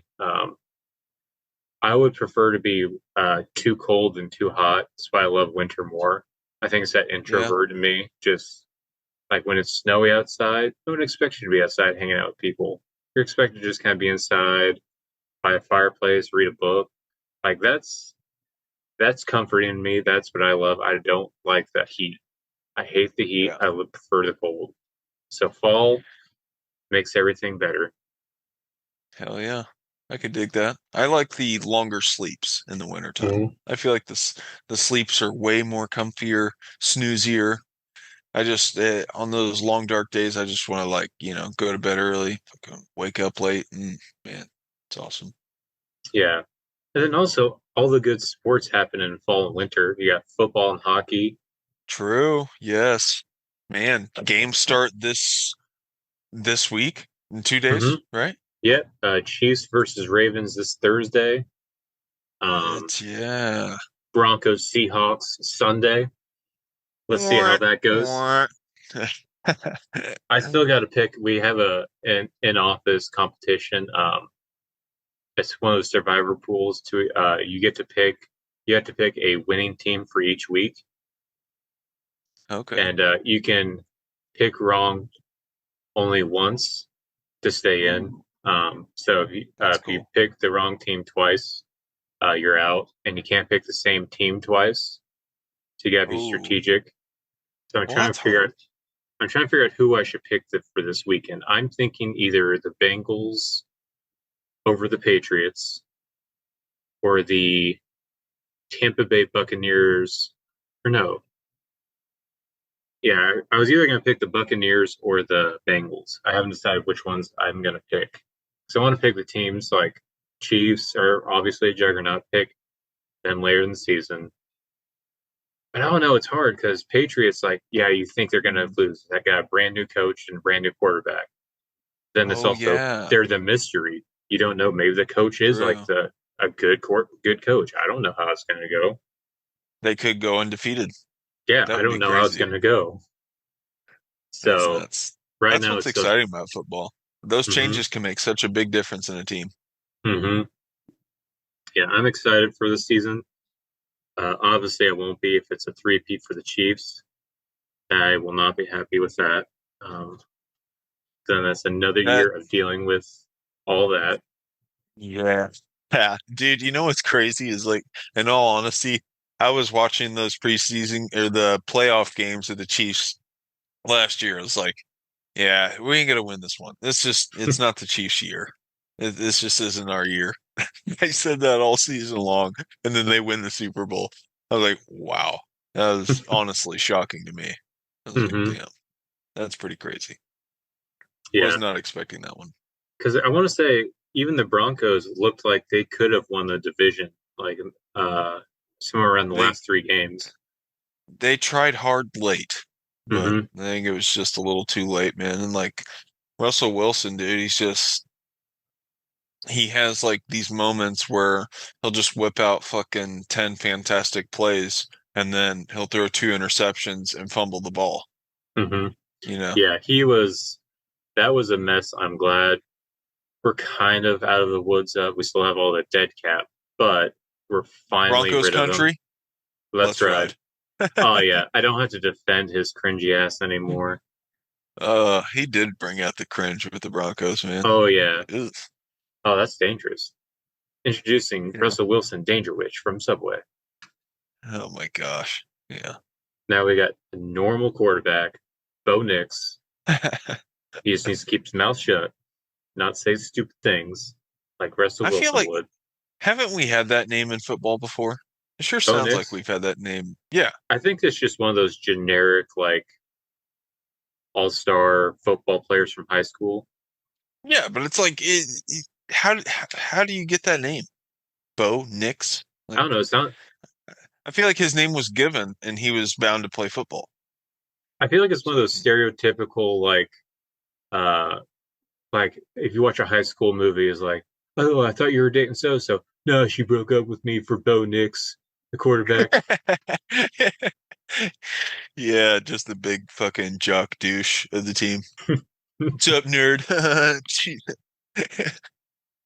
Yeah, Oh man, do I that's go to Bo Nix. USC or do I go to LSU? They're both off me full rides. I can't decide.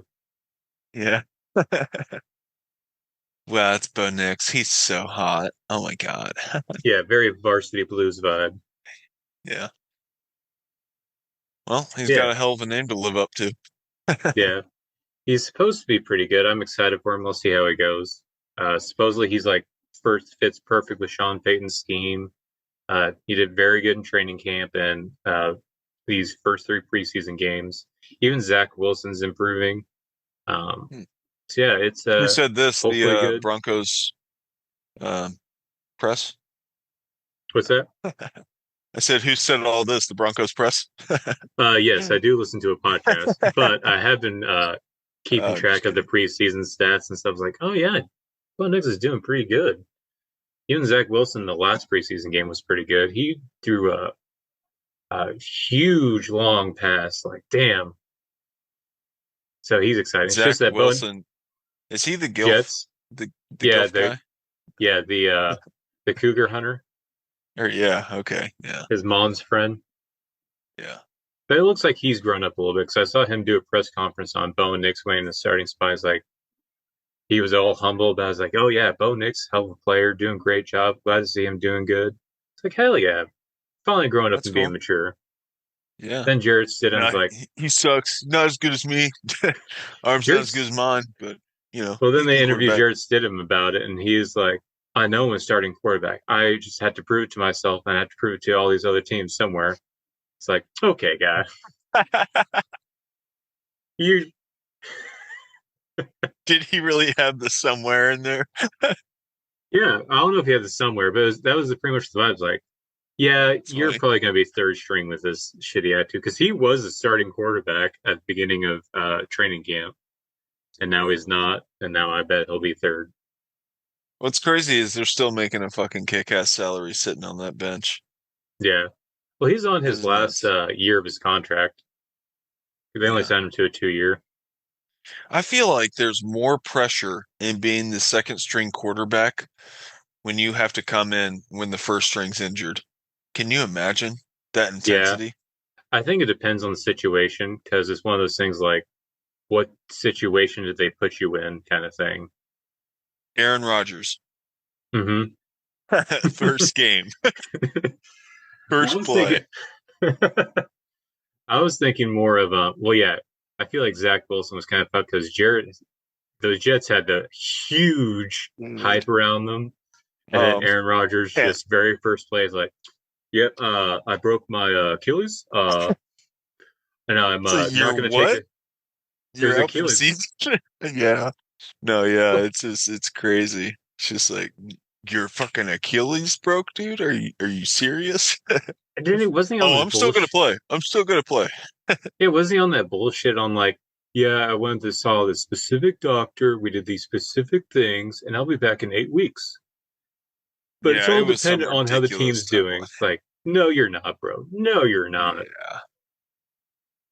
Yeah, I wonder about that injury too. Like if that was influenced by a contract deal or I don't know. Do you think he exaggerated it or I think the injury was real. I think it was, but he seems to be very much an attention whore.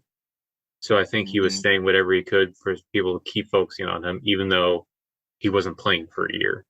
Like I don't think Yeah. he can stand the media and not talking about him. Yeah, because that's very true. When he was going through, I think he went on Joe Rogan Hmm. and when he was in his recovery and just like, oh, I'm coming back. Or wait, no. Or wait, this was no, he went on Joe Rogan to talk about coming back, I think to go on to the Jets. Hmm. And then yeah, and did his whole darkness retreat thing. And then yeah, first game, like sustains that crazy ass injury. It's like, oh my gosh, that's nuts. And like he put all this hype behind this darkness retreat and how it was going to make his year, but it like did the absolute complete opposite. So it's like, what do you think of that now? It's like, damn, Well, he it's also, kind of look goofy. I think he's super annoying because I watch the I used to watch the Pat McAfee show all the time, and he was always on there, and he always tries to give Oh, this okay. air like he's like super intelligent, and has a lot of super insight, and reads all these like deep books. And they're like, "So what book are you recommending?" And he's like, "I got a good book for you guys. It's very deep." And he shows it to him. He's like, "This is subtle art of not giving a fuck." It's like that is the dumbest book you could have ever offered. That is like surface level. I'm an intellectual, but not Oh, really kind geez. of book. I've seen that on the shelf, but I've never picked it up to look at it. I read a something. I don't know if it was the exact book, but it was close to. It was like, man, this is a dumb book. It's one of those point blank like not a lot of actual meat to the book. It's a lot of just like, hey, I have fucking the title, buy me kind of books. There's not a Mm, lot of actual substance to it. just anarchy is what I imagine. Not really just like, if you've read enough self help books, you've read them all. Like you read Yeah. three, like they're all the same after that, and that's pretty much all it is, just copy and paste, like set goals, believe in yourself, work every day. That's Yeah. pretty much how they all are. Yeah. Right. You are your own boss. Mm-hmm. Yeah. Yeah. Set mental goals for yourself. Oh my God. I'm Yeah. glad I read this somewhere. Right. Yeah. Like you I had to was read just it to learn wandering it. through life blind. Yeah. I don't know. I'm sure it helps some people, but yeah. So I know we said this about like 30 minutes ago, but are you ready for corn? Yeah. I'm got my cobs ready to go. Yeah. All right. So, I think it would have changed the band for the worse if they went with the C. hmm? Yeah. It would have just been really weird. Uh, where'd it go? Just a second. Oh, that's why. Here we go. Share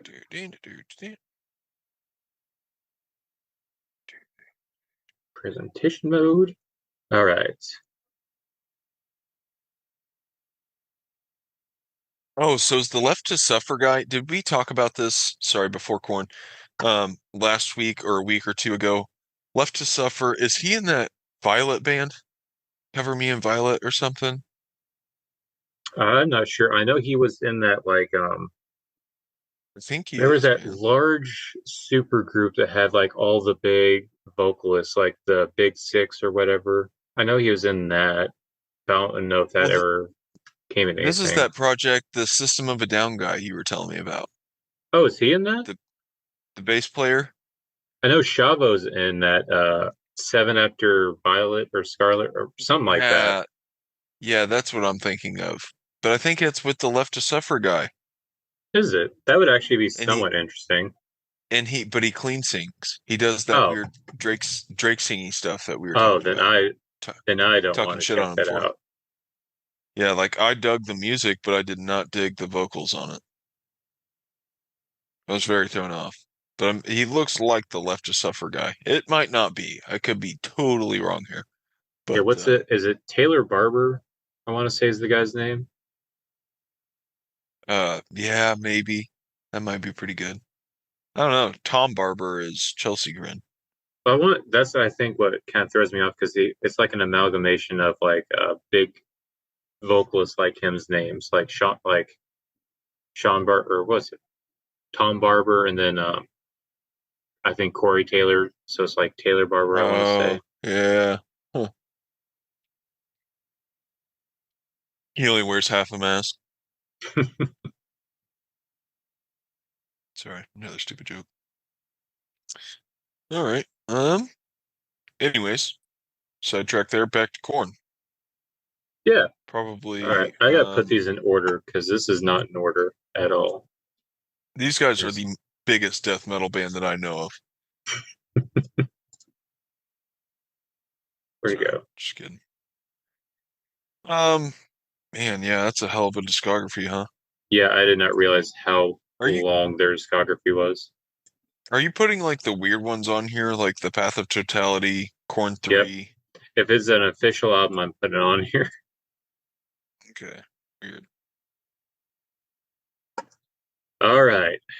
All 14 albums that I forgot that there was this many albums. I got It's to a certain point, I crazy. was like, yeah, I'm on the, it's it's the last track. Then I realized like, no, that's like another seven. I was like, fuck.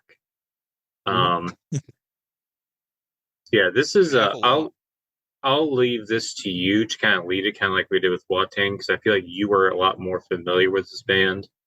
Um, there's certain albums that I do really like from this band that I'll chime in a lot more, and some I'm not super familiar with.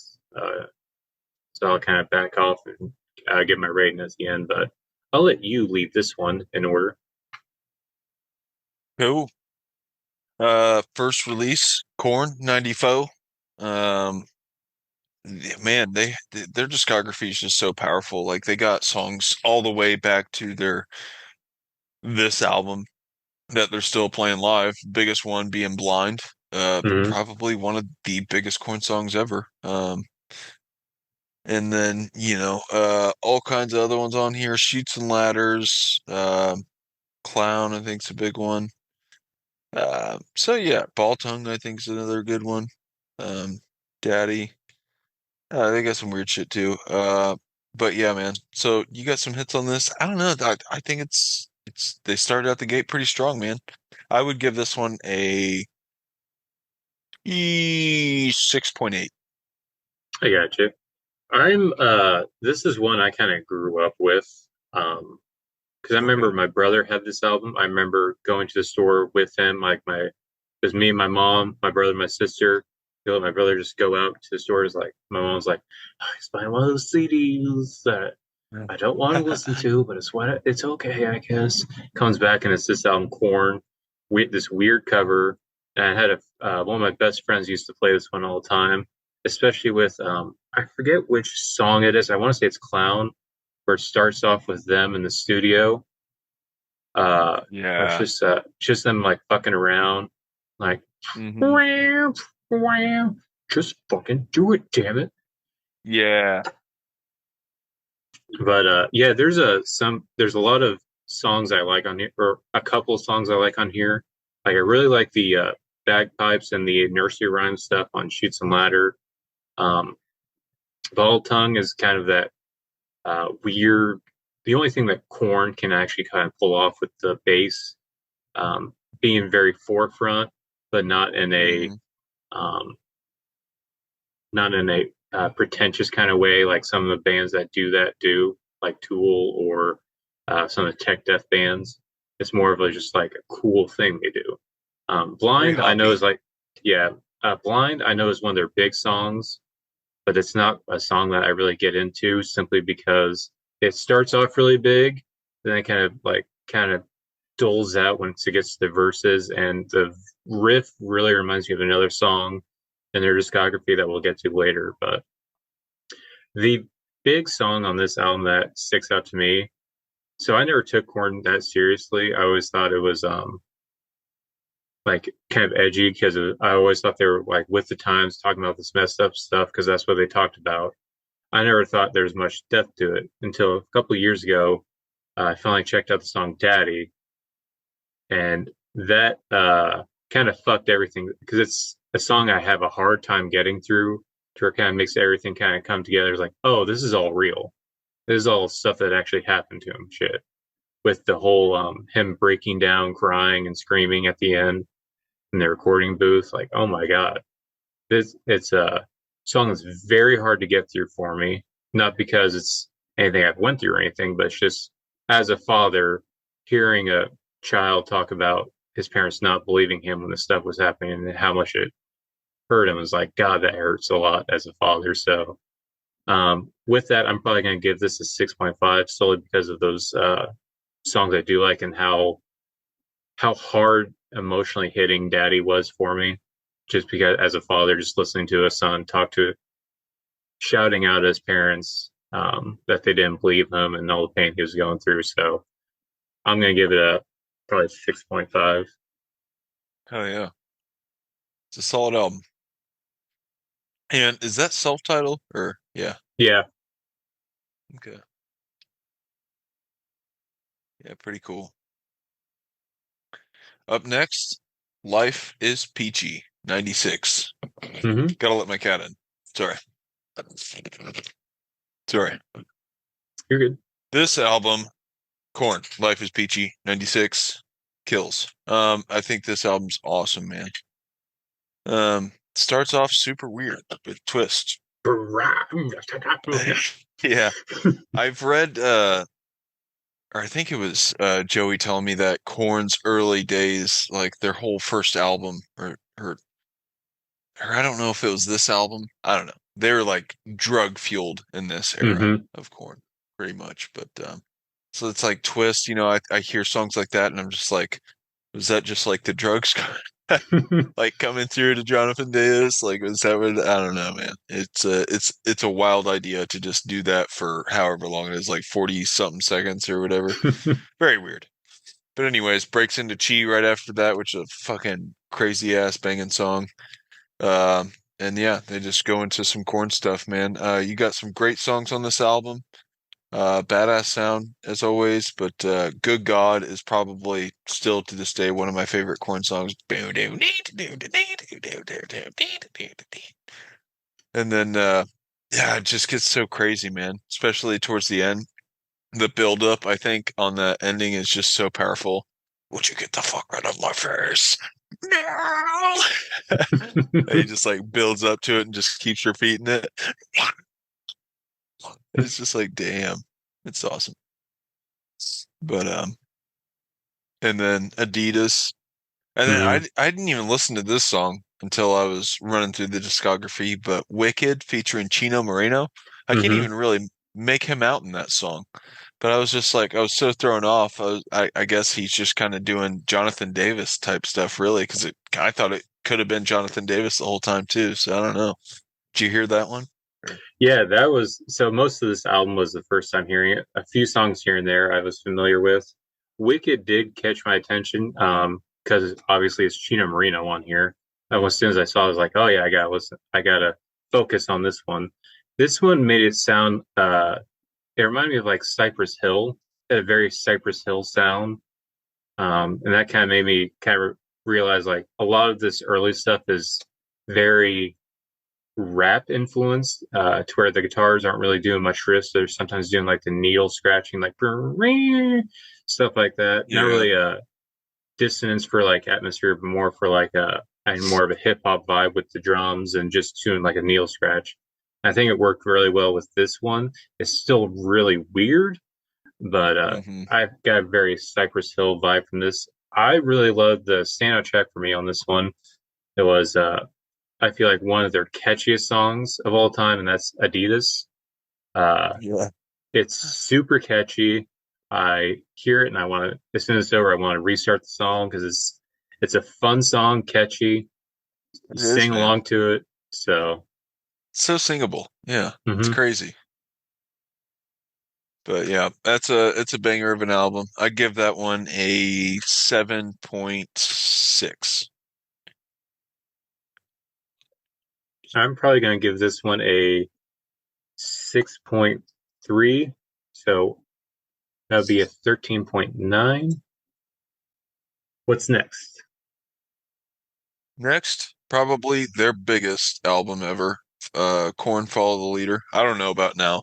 I don't pay attention to like charts and shit by any means, but as far as like singles being played by a band, I think this one has their biggest with Freak on a Leash. Hmm. Um, Starts off strong though with It's On. Um, Pretty cool, heavy song. This is like really the first Korn album that I can go front to back, and I think it's a flawless record. Damn near every single song, man, is interesting, in its own way. You got a Fred Durst feature on here. Um, yeah, it's awesome. BBK, one of my favorite Korn songs too, because it's just got that bouncy, fucking, almost gent-like riffage to it. But yeah, dude, really good album. I think I would probably give this one, and I'd probably give this one a 9. Okay. Um, so this is one I have so kind of like with what I was talking about with Blind, I kind of have the issue with on Freak on the Leash. It's one of those super popular songs, but I Yeah. don't really understand why this one is so popular because I feel like the things that people talk about with a song, they do better on other songs, like that part he Yeah. does. He already did on Twist, and I like it better on Twist. This song reminds me. It makes me think of for Freak on Leash for Corn is what I Can Feel in the Air Tonight is for Genesis, Hmm. to where it's a lot of Interesting. build up. But yeah, it's a lot of build up. Most of the song is build up, and then Yeah, it's I can get that. into a you finally the dam finally breaks, and then it's there. Like you're finally at the peak of it. But I feel like that whole build up, that doesn't. It's not the heaviest I've heard Corn, so I don't feel like that is enough for me. Like as I feel like you talked about, it's on. I feel like that was heavier. So I feel like it should Hmm. have been a heavier break. But yeah, It's On. It was a great song. Dead Bodies Everywhere was fun. Children of the Corn with Ice Cube, BBK. Oh, Uh, hell yeah. Got the Life. It's more. I feel like that was a big one too. I want to Oh say. yeah. Got the life, dude. That's one of those songs that like it can just I can press play in my head and like hear Hmm. it front to back. It's just like doon, doon, doon, doon, doon, doon, doon, doon, doon, doon. So catchy. So damn catchy. And then I love how it just kicks into the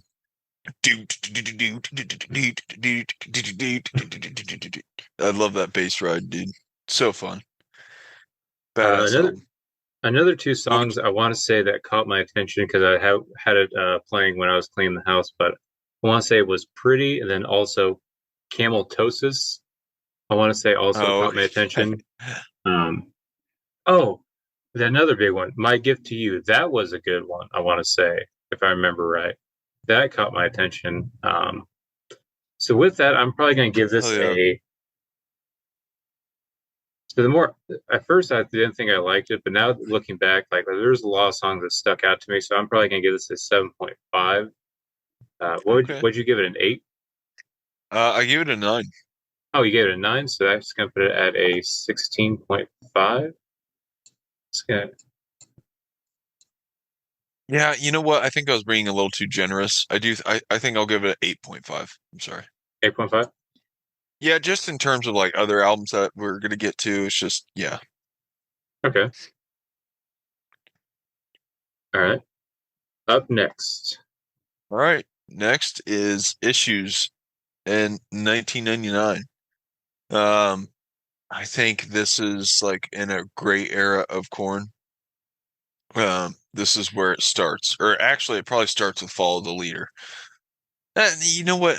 Honestly, it starts in the beginning. I don't know what I'm saying. It's just it. Korn's got a pretty good discography, but this is my favorite era from Follow the Leader to a span of albums. This is in there, but great songs on it, man. Dead's good. Falling Away from Me, obviously, that's a an absolute slayer. Make Me Bad, dude. Really good ones, man. Somebody, Someone. I love that song. Front to back, man. This is another really, really good Korn album. What do you think about this one? I don't know if I listened to this full one. Um, there was some things I want to say that stuck out, like "Let's Get This Party Started," "Wish You Oh Could yeah. Be Me," and obviously a song that I've known since high school because in the gym class and also in the football during practice when we were getting ready before games, they would play the song every single day, and that was "Falling Away from Me." Even though it's played every single day, it's still a pretty good song. Hell yeah. And it's one of those Trash. I things. don't know if I said that one. Oh, I love Trash, dude. Yeah, Such a good one. and this is one of the songs. Some of the songs though that I was thinking of, like when I first hear it, I think like, okay, you just I don't think this is true because it's one of those things like that was the what they talked about. But after listening to Daddy, everything kind of comes to light. It's like, oh, maybe some of the shit is actually true. So that would make this more like realistic. So that does add a little bit more depth to it. Yeah. Uh, yeah, I'm gonna give this one a probably a 7. What was your ranking? I'm going to give this one an 8.8. This is a great 8.8. album, dude. Yeah. All right. So just 1 second. 8. Love this album, man. All right. Up next. Untouchables, 2002. I remember this cover being really controversial for some reason. I don't really know why. I don't know if it's because it doesn't feature the Corn's name on it, but I think that's a really stupid reason. The last album cover, I haven't even said anything about the covers, but the last album cover was actually a fan drawn doll. I believe that they did like a fan contest Okay. to draw the next Corn album, and that was the winner. So that was really Okay. cool that they did that. And then this one, I don't think people liked as much, but I don't know. It's probably kind of stupid, but I actually love this album, dude. I think this album was great. I just don't, I remember it getting a lot of hate for some reason. But Here to Stay, I think, is one of the heaviest fucking Korn songs. I think collectively, this is one of the heaviest Korn albums. Uh, it's just another one that I really love front to back, man. Here to Stay, Thoughtless is probably my favorite song on this album. Um, Hating's good. One more time, Alone I Break, dude. Oh, there's so many good ones on this album too. In that great peak era of Korn for me. Um, yeah. What about you? So this is probably one of the ones I listen to the least. Because kind of like you said, it has a lot of negative uh, reaction from a lot of fans on this one. So I already kind of had that in my head. It's like I don't know anything about this album. I feel like no one talks about this one. It started off great. It's like, oh, this is gonna catch me by surprise because Here to Stay starts off super heavy. It's like, oh, okay, so Hmm. we're gonna get something pretty cool. Maybe this is why people didn't like it. So I liked Here to Stay. But then once Make Believe came on, I was like, oh, okay, I'm not really too into it, so I didn't pay too much attention to it. So I can't really give a fully good rating. Um, I did like Here Fair to enough. Stay, and this, as you can tell, there's a whole long discography. So, and I got into this band probably around the next album, so I was kind of excited to get to Okay. that part. So I'll probably just give this one a 7 or 7.5, just to not throw off the rating, just because it's my fault for not listening to the full album to give a full honest opinion on it. I do gotta say, this Here to Stay, have you seen that music video? I don't think I have. It is one of the most disgusting music videos for a metal band I've seen. It's Even cartoon. is it more Yeah, than Right even Now? it still holds up. It's a nasty video, but it's a cartoon guy and he's just fucking gross looking and stuff, but he literally takes like shoves a knife in between his fingernails and like splits them open and shit. I It's think that's Right gruesome. Now It's Oh, is it right now? because I want to You say might be that's what right. got me into Corn. Oh, okay. Well, shit, I'm sorry. I might have just fucked that up. Yeah, you might be right. Let me I guess let's give it a Goog. See who's wrong here. That's what's really important. Um, just doing a quick dive. Sorry, people. Let's see. You might be right. Yeah, Here's Stay looks like it's them playing in Is like it an just them attic. playing? Oh, Like it fuck. looks like Okay. some kids looking at them. Well, son of a bitch. Yep, you're right. That's the disgusting guy. My bad. Yeah, right now. Yep, right now. Okay, well, I'm an idiot. Sorry, folks. Sorry, that's the Anyways, one. That's the one song I. That was what got me into Corn was that song and that video. that is a great song and a great video, dude. That is absolutely just like disgusting. It's just I hate it. I hate watching it. I It makes me uneasy, honestly. Even though it's a cartoon, it's so crazy. I don't know. I haven't watched it in years, but I remember seeing it as a kid. I was like, "Oh my God, this is fucked up." Like, damn. Actually, tell you what. Uh, to not have my rating throw off your rating because I don't know what it's going to be. How about Uh, whatever your rating is? I ain't Have tripping with mine it. mirror yours. Okay. I mean, we didn't do that with other albums, but I mean, it's. I mean, I can leave it at 7.5 to keep it neutral because I'm not super familiar with this one. I listened to a little bit, but it's one of those things like I still have like why don't we? nine Yeah, why don't albums we to just go after this. let's develop on the fly right here a neutral base rating for albums that we did not listen to that we feel just might deserve or I don't know. I mean, what I should we just call them a five? I don't think that because that's gonna like let's say it was like your favorite album and it's a 10 out of 10, that's gonna throw everything way off. So I would say if it's a good rating, like this is like one of their best ones, 7.5. If it's medium or okay, 5. If it's lower, Okay. I'd say like a 3 or 4. It's one of Okay. those temperature gauge ones kind of thing. Sure. I'm going to give this one a 9. Okay. So that's going to give us a 16.5. All right. Up next, we have Take a Look in the Mirror and came out sorry, which came out in 2003. Trying to talk. Um, Starts off with the banger, that disgusting video we just talked about right now. Um, Heavy, dude. Just Mhm. a heavy ass song, and it really just, I feel, really gets you pumped up. Um, yeah, dude. Hard hitting album. Break Some Off's good too. Let's see what else. Did My Time. Oh, I love that song. Everything Unknown's good. Alive. Y'all Want a Single? Say fuck I that. think, yeah. I mean, I think that they lost some people on this, but I mean, for me, I don't know. It was ridiculous with the excessive, um, use of a curse word, but I'm just like, I don't know, whatever. It's a fun song. It's still fun and catchy, I think. Yeah. What's your thoughts on this one?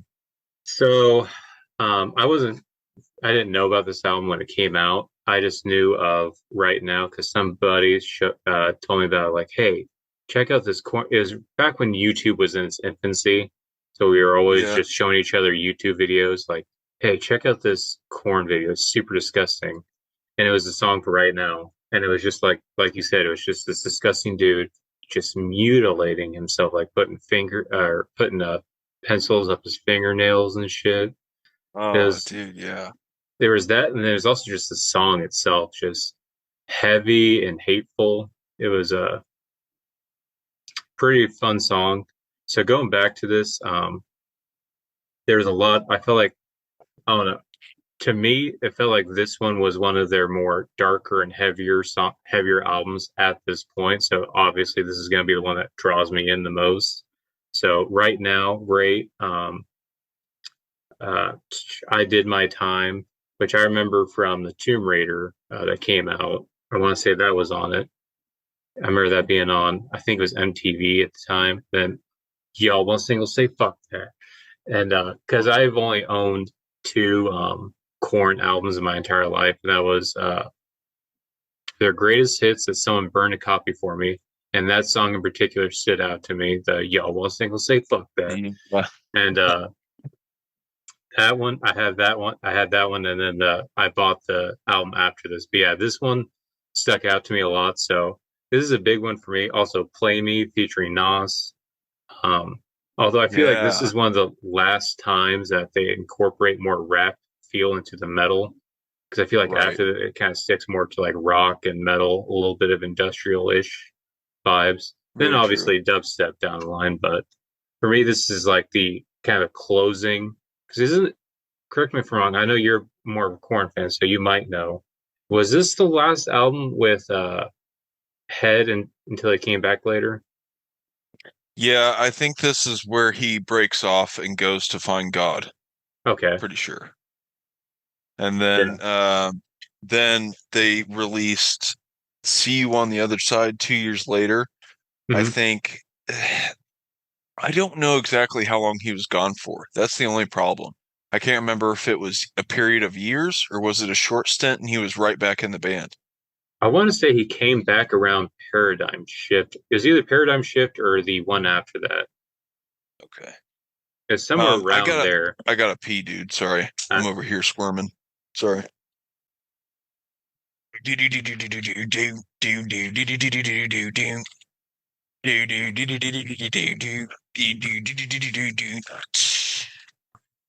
Hello.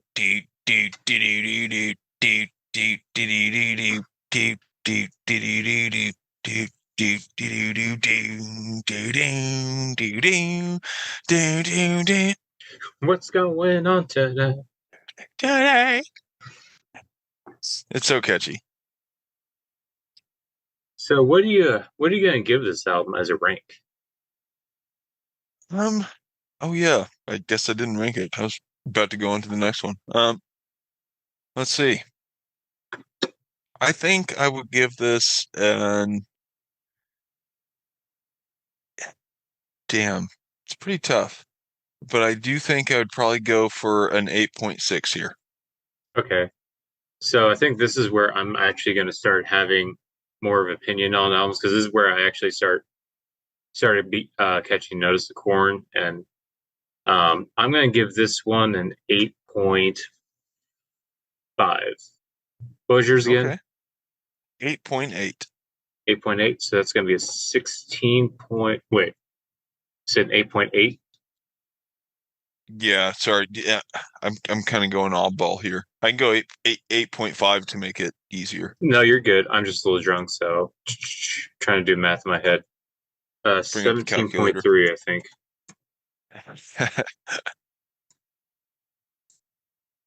Because you said 8.8, I think, and 8.5. So yeah, 17.3. Should be something like that. Yeah. Numbering. It's kind of hard. All right. We gotta break away. That's how we got today. All right. Up next. See you on the other side. Corn. Ooh, yeah. 2005 I know this one. or 2006? Nope, 2005. Yeah, man, this one was oddly huge, but I remember it was oddly skeptical. It was like huge, sorry, hugely? Is hugely a word? Yeah, you can Hugely use skeptical? hugely or even grossly. Grossly skeptical? Hmm. I feel like there was just a lot of skepticism as to if this was going to be good or not. And I feel like even though it did turn out as a success, I think you still get some haters on this one. Yeah. But me personally, I went into it very hesitant because of the whole corn head dilemma, and then but I ended up liking it and found the song's just as catchy as any other corn record. So opens up with Twisted Transistor, um, pretty boppy, and politics, hypocrites.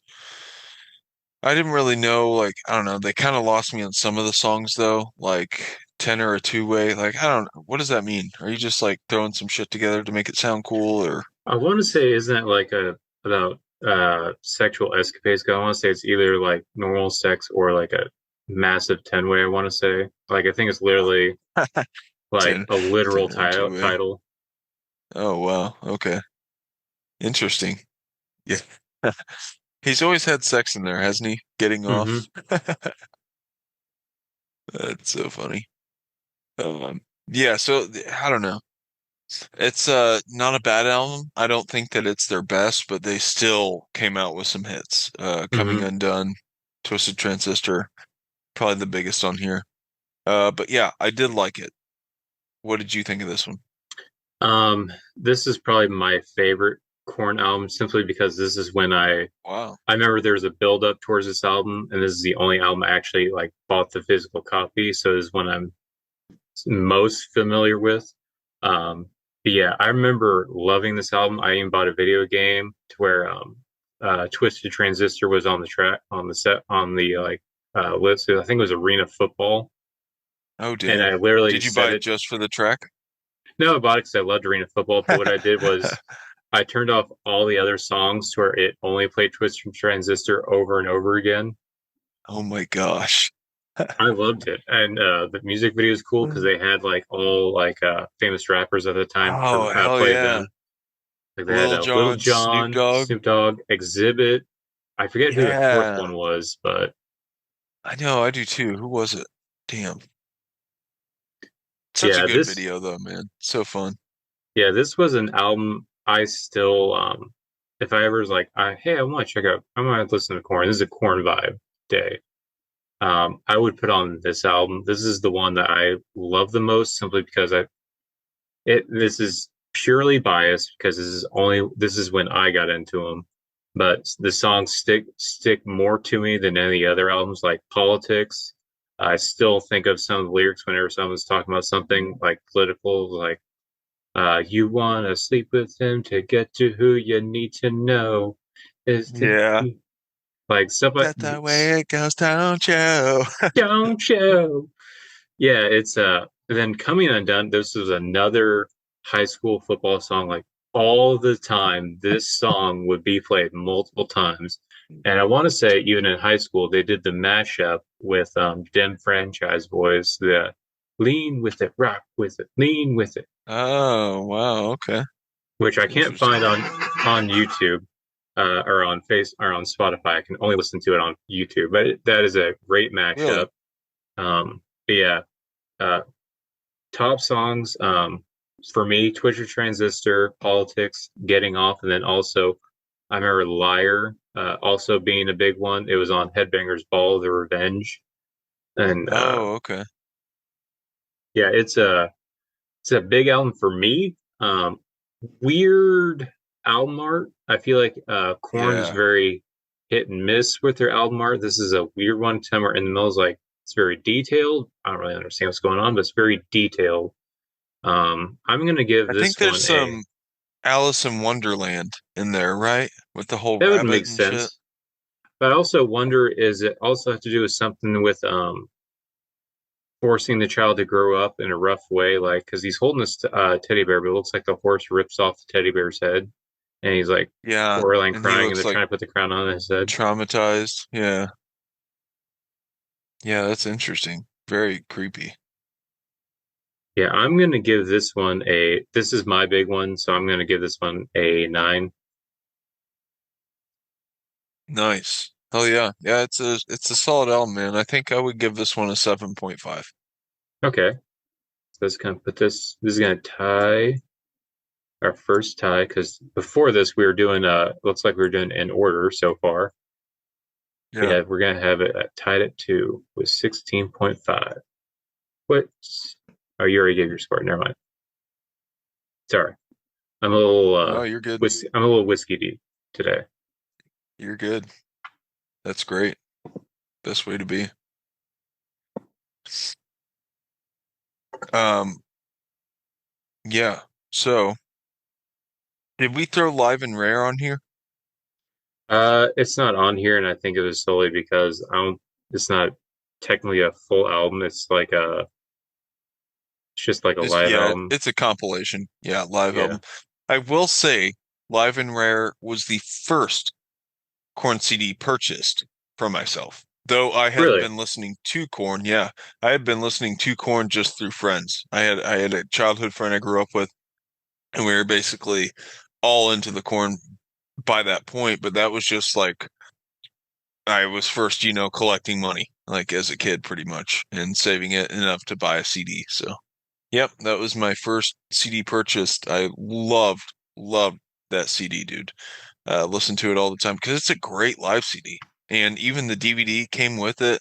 It was like one of the last shows at CBGB, I think.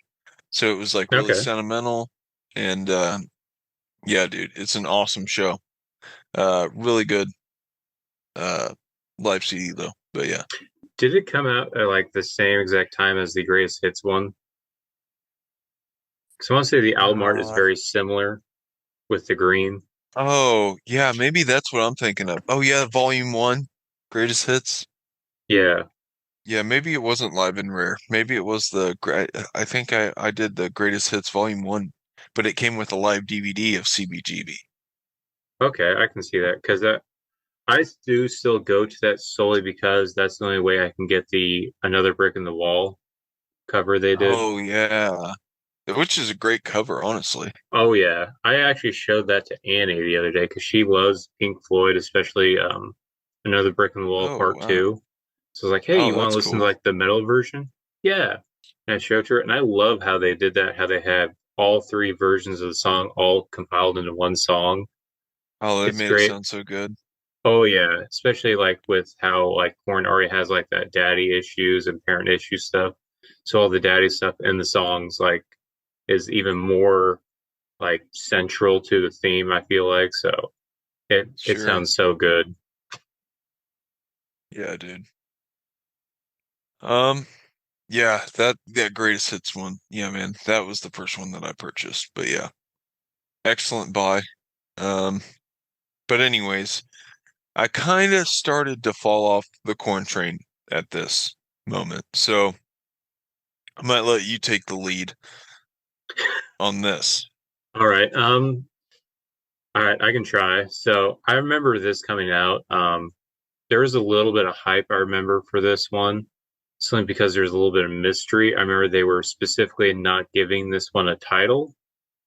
Um, and I was kind of on the corn train once See You on the Other Side came. I was like, all right, because I was at this time in my life, I was on this whole like I only listen to underground bands. Big bands are for poser bitch ass whatever, and Korn was in that realm. But I was like, you know what, Korn actually makes some good music, so let me see what this new album does.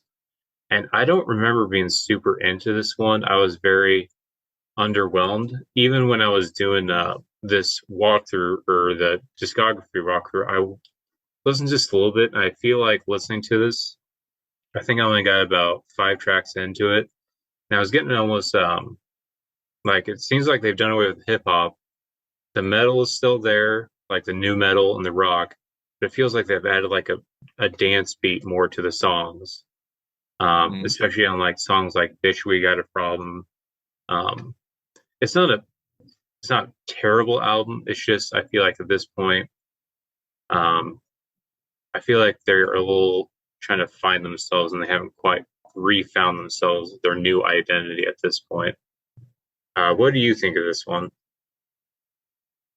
Yeah, I don't know, man. I was not a frequent flyer of Korn in this era, particularly this album. I Hmm. really just kind of fell off with them. I didn't hear anything that I was really digging, and I think I was on to heavier things at this time. And so, um, yeah, man, I just think they just went through a phase where they just didn't really do that great. Weren't writing the singles like they had before.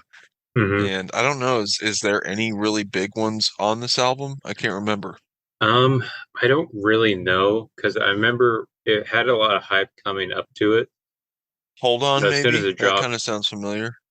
perhaps I remember as soon as it dropped, though, I feel like everyone I talked to, because there's a lot of people expecting this album to be great. Everyone I talked to seemed to be very disappointed and just like, no, this sucks. This is not what I want. Oh, hi, buddy.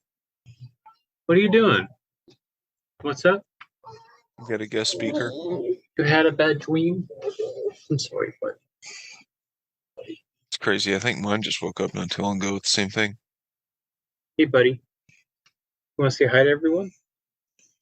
Say hi. Hi, buddy. Hey, I got an idea, okay? Just say, I got an idea, buddy. How about this? You want to sleep in Mommy and Daddy's bed for a little bit, and then whenever Daddy's done, Daddy takes you back to your bed. That way you're safe. Does that sound good? It's like, hell Can I no. have kisses? Sounds terrible. Can I have kisses? Love you, buddy. You gonna cuddle in bed with Mommy? Oh, can you go through the other door, buddy? Love you, buddy. Oh, all right.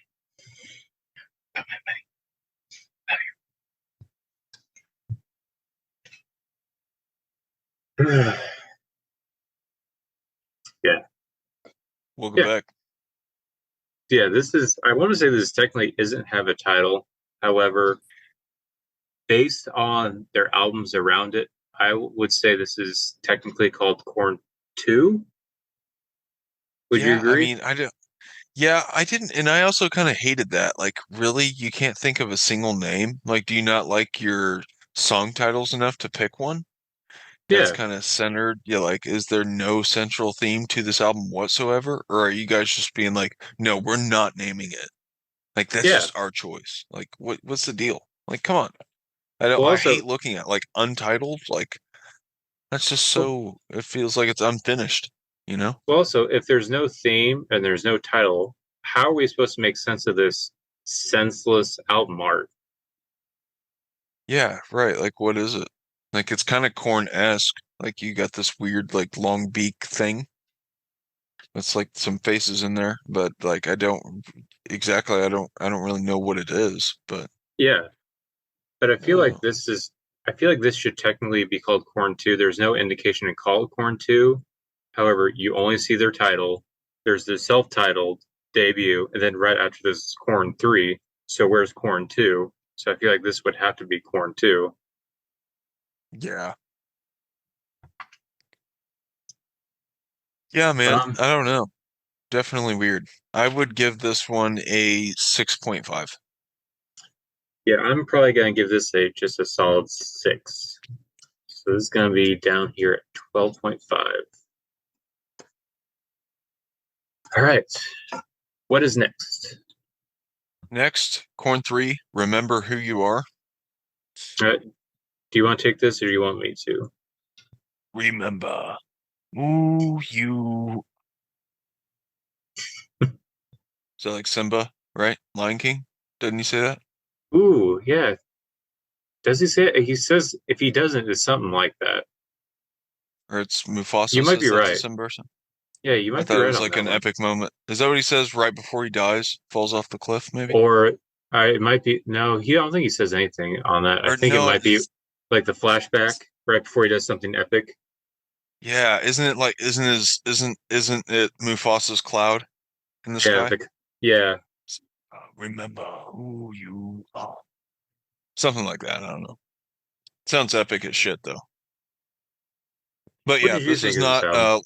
Lion King related. But well, I gotta say first and foremost, the album art and cover is really stupid. Um, I think it kind of sucks compared to other Korn albums. I don't really know what's going on, Is it supposed to be but prostitution? yeah, I guess so, maybe. Um, I, dude, in all honesty, I don't know that I listened to this one. So Um, yeah, I'll let you take it. I remember this had even worse feeling when it came out. This had even worse feelings. Hey, buddy, you want to help me with this? He's like, that sucked in there. Hmm. You gonna say hi? No. Okay. Hello again, buddy. He can't hear you. Oh yeah, that's right. So this one, I remember this had even worse feelings than the Untitled. I remember a lot of Mm-hmm. people. This is like their experimental phase, and I remember like checking it out back when I was younger, and like, no, it's not heavy. I don't care at all about this. I listened to this today, and it wasn't too bad. It's different, but I didn't mind it. I feel like they were trying a lot of new things, especially I really liked Oildale parentheses Leave Me Alone. That was I felt like that was actually pretty good, pretty rocking. Um, Pop a Pill wasn't bad. Fear is a Place to Live, which I feel like is similar to another song later.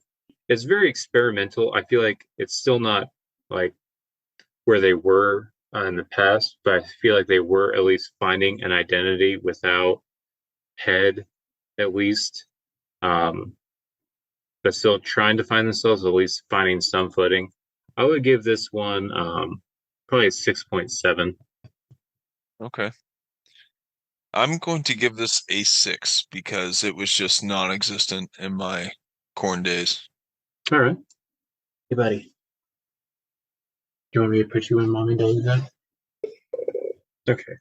I'll be right back. I'm going to put little mister in my bed, in my spot. All right, no worries. Oh, shout out to our sponsors, Dear Duff Insulation. If you need your cracks or holes filled, call us up. We'll fill them. Bush Light, always drinking it. Big Bucks, September 15th, archery season deer opener. Um, Turmeric Force Factor Chews, great vitamin. Joints will feel better. Hey, we're back. Um, and we're back. Welcome back. All right. Up next, Korn goes EDM. Yes. The Path of Totality, Mm-hmm. 2011. This is where things get weird.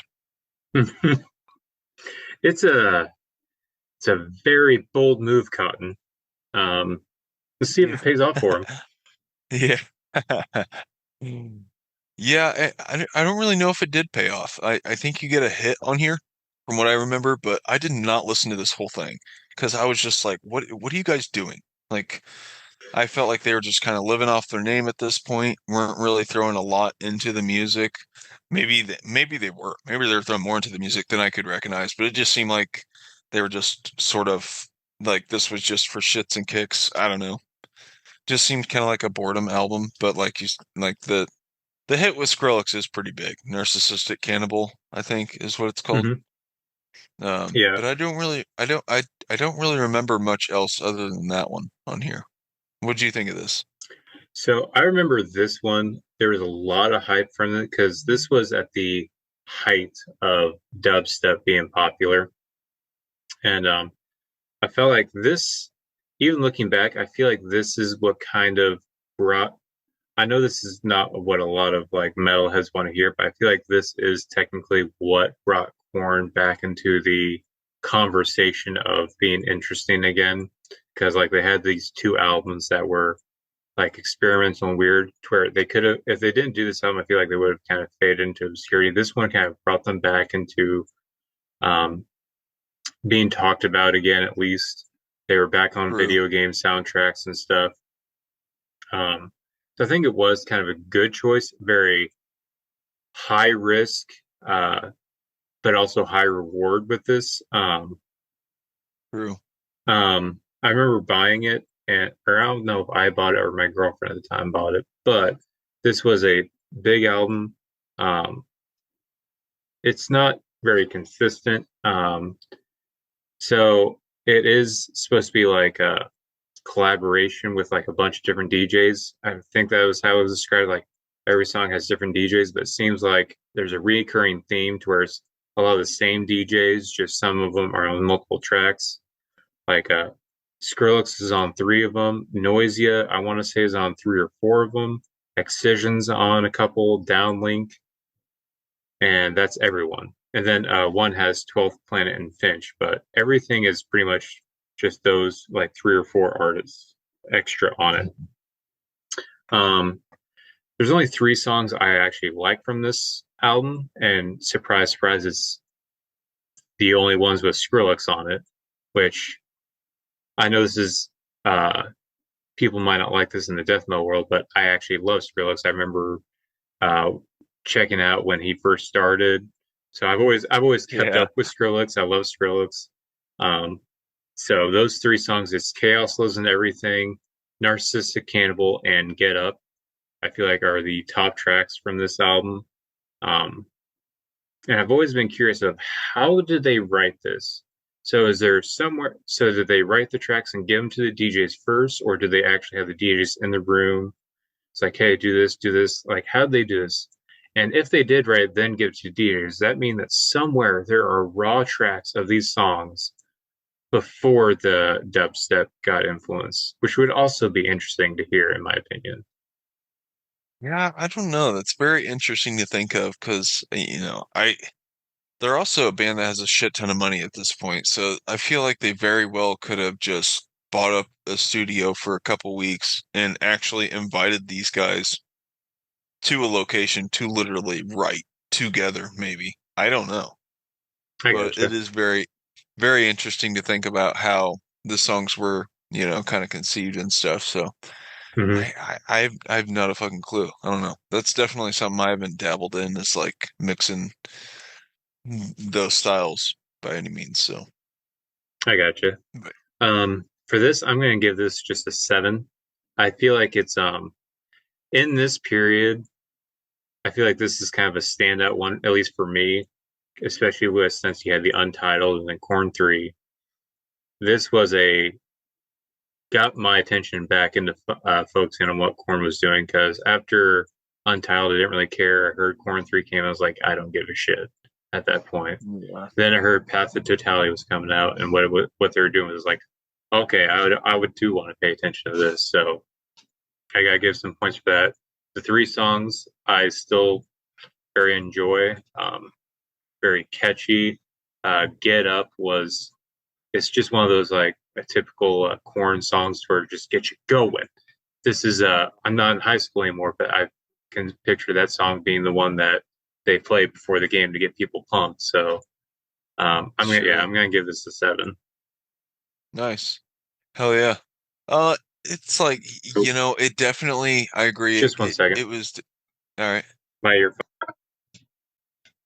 why we are experiencing tough tech technical difficulties. Just take a moment. for a word from our sponsors. Brought to you by Rogue Nicotine on Demand. Wintergreen pouches. Warning. This product contains nicotine. Nicotine is an addictive chemical. This product can... oh, I already read that one. All right. And we're back. JG Wentworth, There we go. 877 cash now. I got it working now. I can hear you. 877 cash now. Sorry. Sorry AirPods about died, that. so I had to use the backups. Technical difficulties. So what was your score? All right. So this album, I was saying I agree that it got the Korn hype, got them back out there into the mix and stuff, buzzworthy. But it just kind of falls into like almost a compilation album sort of vibe for me. Mm-hmm. So it's just like, I don't know. It's kind of lackluster. I think I got to give it a 6. All right, so that's going to put that, I think, at a solid 13. All right, what is up next? Up next, the Paradigm Shift Yeah, Paradigm. 2013 album, it looks like. Mm-hmm. Did they gain head back at this point yet? I think so. I know they at I'm gonna least got him Google. for the next one, but I don't know if he was on this one or not. Let me Google. Brian Headwelch's time with Korn with a C. Welch had left Korn for 12 years in 2005 because he chose the Lord Jesus Christ as his savior and Mm-hmm. dedicated his musical pursuits to that end. And then he eventually started appearing here and there as a special guest with the band in 2012 and 2013 and eventually rejoined officially in 2013. Okay. So I don't know if he was involved in the writing here, Okay. but he joined the band here. So um, yeah, this one and sorry again for me, it was not on my radar at the time. What about you? Did you get into this one? Not when it came out. I really just kind of listened to it today. I didn't have too much of an opinion. Nothing really stuck out to me. Pray for Me wasn't bad. I remember loving Meth and thought it was kind of weird because I feel like at this time I want to say they were all sober by this point because I listened to an interview with Jonathan Davis and he was high on meth a lot. The first two albums and Cleaned Up by Follow the Leader. Okay. So by this time I want to say everyone was sober. So I don't know. Maybe they're reflecting on everything that was going on at that time. I don't know. I didn't find this one that super interesting. Yeah. What do you think of this one? Yeah, man. I mean, same. I don't remember a lot from it, and I really don't really care for the album cover still. I feel Hmm. like their shitty albums coincide with their album covers. My opinion. Hmm. It's just unappealing to me, especially when I think of older albums that I really like the art a lot better. But yeah, this one just falls short again. So I think I would have to go 6.5 on this one. All right. I'm probably going to give this a 6. So it's probably going to tie this up at 12.5. All right. What is next?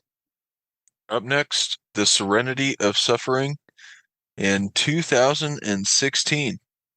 So I think it's fair to say that we know Head was involved in the writing here. Hmm. And all around, I feel like this is when Korn really came back. Hmm.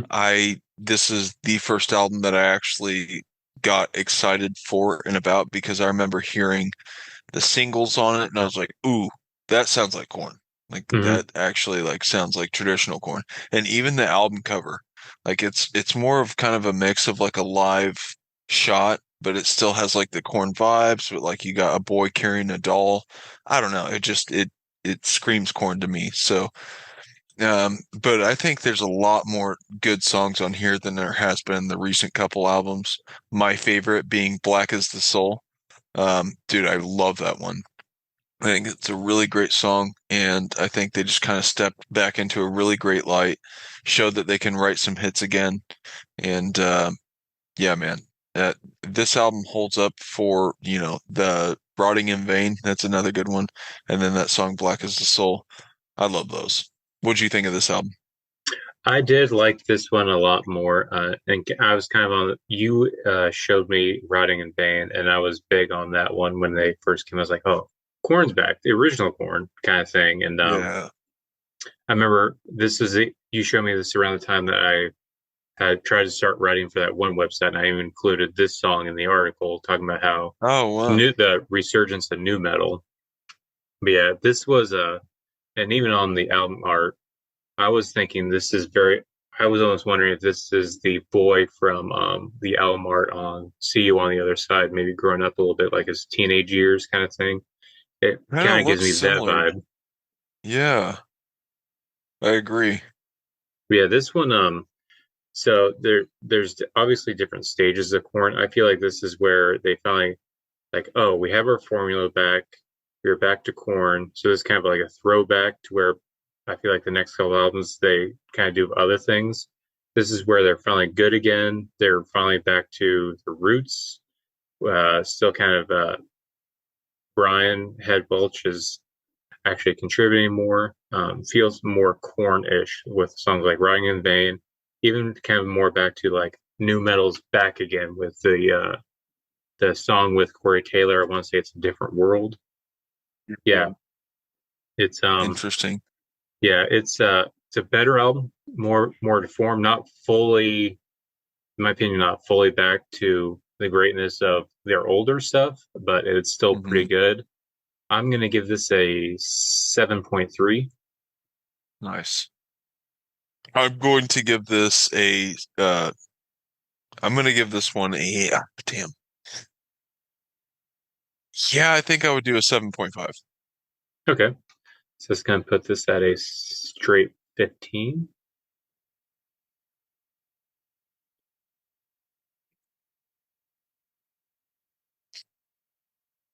Wait, All would right. you say 7.3? Oh, you're right. So it'd be a It's all right. 14.8. Good catch. You rounded. That's okay. Now, I'm a little drunk, so I forgot what I even gave it.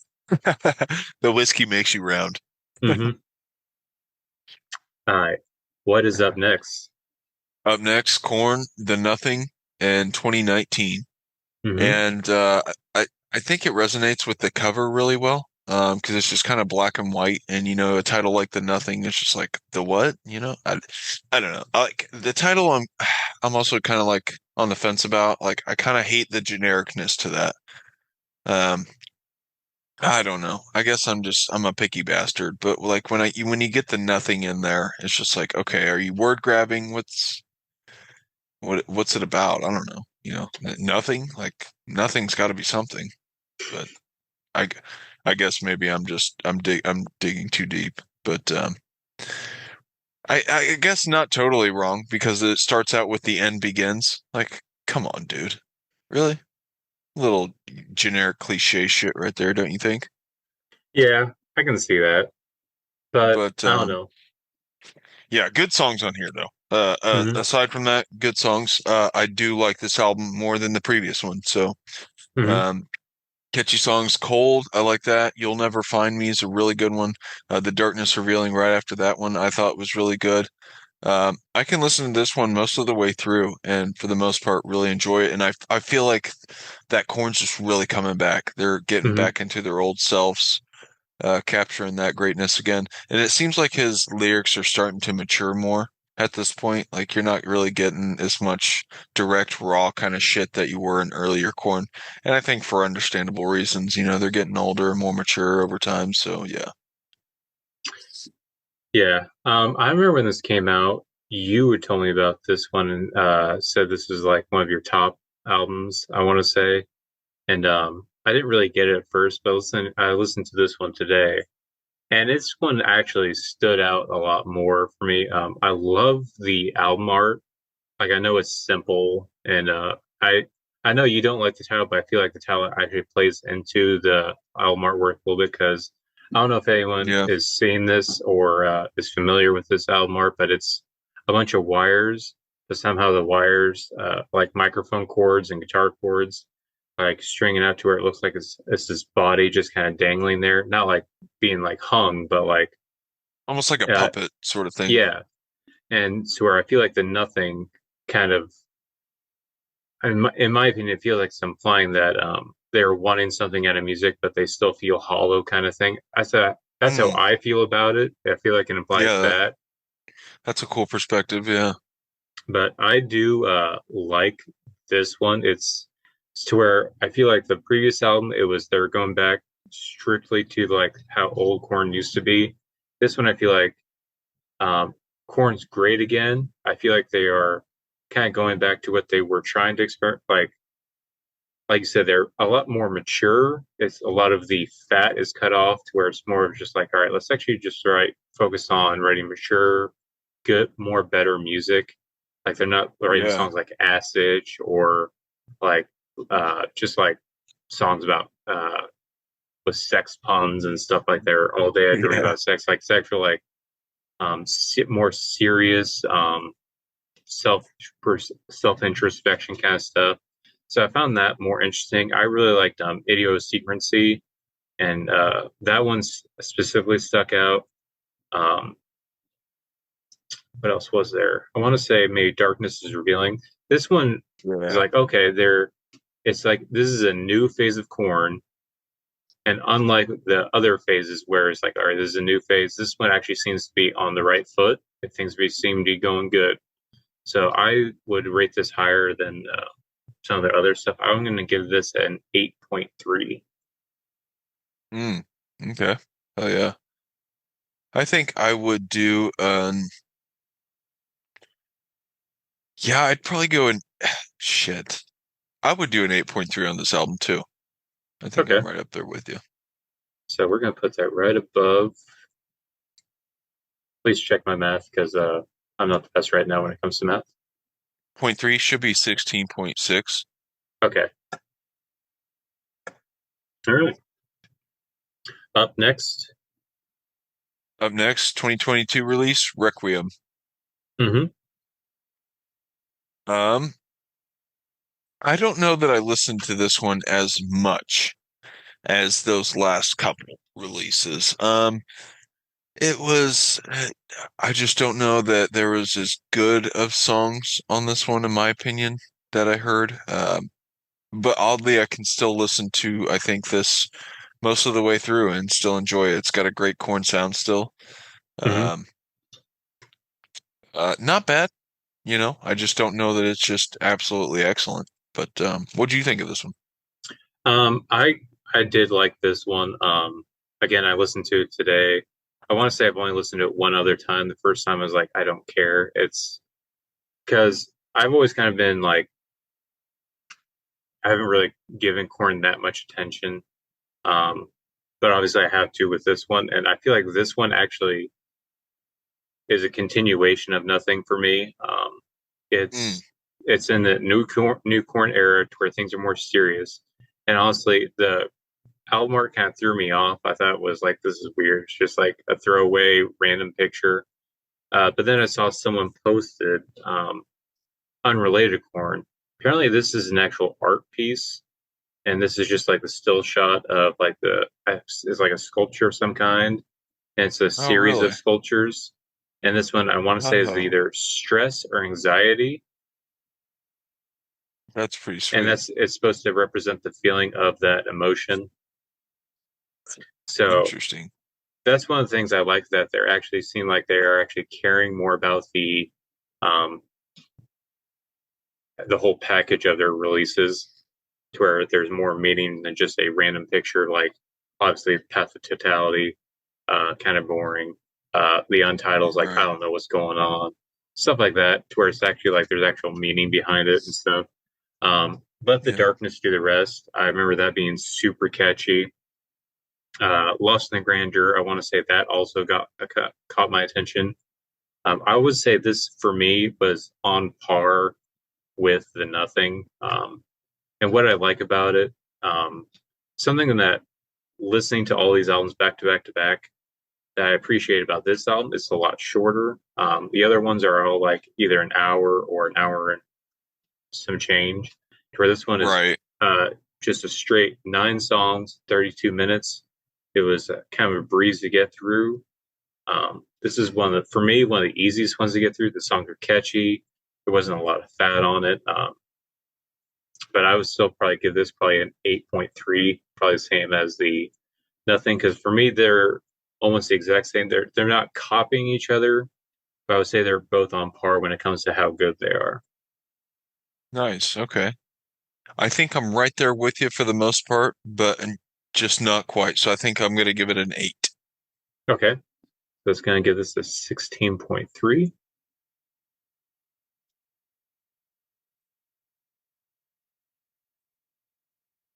I feel like going into these discography rankings, Mm-hmm.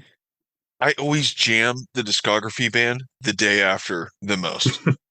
Do you do that? Yeah, I've been doing that a lot. So only certain bands I've been doing that. I've been listening to a lot of Cannibal Corpse, like Oh, Chaos okay. Horrific recently. Like I've been loving Oh, that more and nice. more. Yeah. Um, Other than that, I Well, and I've haven't also really. thought like as the years go on, say we're, still kicking it, like we're probably just gonna have to reinvigorate the discography rankings of bands like that just come out with Mhm. bangers that we feel, need that discography ranking attention. Or Yeah, we might change our views, too. yeah. And I've also thought about doing like whenever we feel like we want to just change it up a little bit, some of the other things we did, like when we did the big four of certain subgenres within death metal. Um, Yeah, that was fun. and then also I was thinking of like when we were talking about visiting 2006, like the all the Ooh, the albums that golden came out, era. trying to figure out, all right, Yeah. what's the best one of these? I also have another one I thought of when it comes to we can either pick a certain year or a certain subgenre or a certain artist, and we'll do a desert island. Like, all right, you can only pick 4 albums from this, Shit. and then Damn. and my thinking was, all right, you can share with the other person like those are the albums you guys share the music, but you can only pick your 4 kind of thing. So if they pick something you like, all right, I don't have to worry about that one. I'll pick this one. Okay. Yeah, that would be sweet. Hell yeah. Yeah. So that's Korn's That's discography. Do you agree with this one? it's corn. Pretty good list, man. So we got number one, we got Take a Look in the Mirror. Number two, we have The Nothing. And number three, we have a tie. It's The Untouchables and See You on the Other Side. How do you feel about this? Is there anything you want to change your ranking on? I'm okay. I'm kind of surprised at Take a Look in the Mirror that landed number one. What did you rank that? What did I rank it? I I want don't to even say remember. I gave it a 8 something, like an 8.5, because for me, that and See You on the Other Side were my higher ones. Okay. Because I want to say I gave See You on the Other Side a 9. So I want to say I gave Take Yeah, a I Look at the guess we Mirror ain't like got an any 8. tens in here, huh? No, kind of like Dia said, we Yeah. didn't have any 10s. Yeah. I think that's pretty accurate though. I mean, like corn is a staple of my development into like almost kind of gateway-ish, Hmm.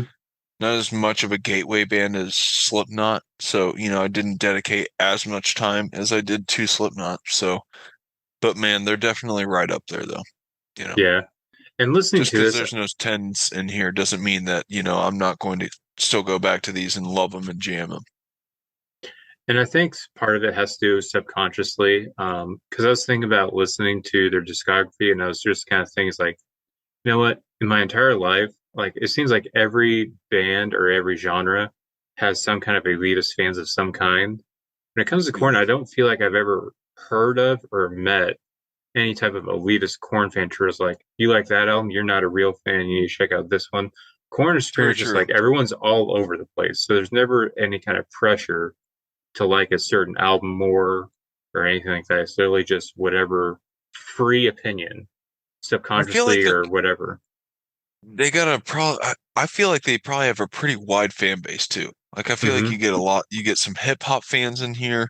You get some of like the Juggalo guys, like, Hmm. and it I just feel like they capture a wide variety of people for Hmm. a fan base. Like I Yeah, remember because my buddy's dad jamming them in his garage, and he was just more of like a old school hard rock kind of dude. And it's just like, really? Like this guy listens to Korn? It's kind of weird, hmm but I don't know. yeah, that's one of the things that's always thrown me off about this band because I know you're seeing them soon with like Gojira and Spirit Box soon, aren't you? Yeah, fuck, I'd like to. I would love to go to that show. Will it happen? I don't know. I definitely hope it does though. But I think that is definitely this month. Later this month, I want to say. And that's one of the weird things about this band is like they'll tour with bands like that, then they'll also like headline Mayhem Fest, which is like Yeah. Slayer and Slipknot and stuff like that. Then they've also, I remember back when I was like graduate high school, they were headlining Rock Fest in Kansas City, which was bands like Yeah. Hailstorm and Airborne. So they kind of like, as long as it's hard rock or metal of any kind, they'll fit in with that, which has always Delve been into it, weird for yeah. me. It Like is they weird, have but a it's great for wide, them. yeah, they can pretty much kind of nestle into any kind of fan group and it'll be okay kind of thing. Sure, yeah. They're a great band, man. They're definitely rock legends, I'd say. Hmm. Yeah, There that we have is it. the corn rankings. So do I get to pick next week's? You pick next, buddy. All right, so I have some ideas. Um, Okay. because for one, I don't know about you, but I feel like I haven't been able to fully enjoy all the music because I've been having to go through long discographies because we had this one, we had Deicide with their 12, Nile with their, I want to say 10. Yeah, we've been on Squad Chain wasn't a too lot of much. homework. Yeah, Yeah. right. So I feel like that pulls away from us being able to fully listen to the albums and then also the new releases because I feel like I Sure. wanted to spend a lot more time on Nails. So the band I was going to pick was going to be a shorter discography. And actually, I have a Okay. couple names. I'll throw them out to you, and you can choose which ones that I have Okay. to decide. So uh, I have some different types. I have some grindcore, some black metal, and then some just newer bands. All You right. tell me which one you're okay with. Um, First up, Mayhem. They have Ooh. a shorter discography. I want to say it's like 5 or 6 albums. Yeah. Um, then I have newer bands, Tomb Mold, only about Oh, 4 albums, okay. so a little bit easier homework. Although for you, I don't know if you've listened to them. I think you were saying that they sound interesting, but Not crazy don't want to. familiar, but yeah. Yeah, since it's only 4, I feel like it should be a little Right. bit easier. Similar vein would be at least in the discography length would be it's the old grindcore band Nasum. Only have 4 albums. Um, all of them are like 30 minutes or less. Just a lot of Okay. songs on there because it's grindcore, so it's all like 30 seconds Right. to 45-second long songs. Um, Another one was Pig Destroyer. I want to Ooh. say 5 or 6 albums. Um, let's say it's someone else. Oh, one very short discography. I'm not familiar with them. However, I keep seeing the name come up. I've only listened to a few songs. They don't sound bad. They even came up in my book, which I was a little surprised, like just in the introduction. And this was intestine ballism. 3 albums. Wow. Oh, interesting. This grindcore? No, there are death metal. Wow. Okay. So I'll let you I've pick never. out of those ones. Okay. Interesting. I've never even heard of intestine ballism. Um, let's go Pig Destroyer. I feel like we teased that in the past. Okay, let's do Picture Short. I'll I'll see if because I want to say there's one album I did not realize was an actual, because they have a lot of EPs, splits, Oh, and okay. compilations. So I'll see if I can create a playlist that is literally just their studio albums, which we'll be focused on. But I Sweet. want to say it's Prowler in the Yard, Terrifier, um,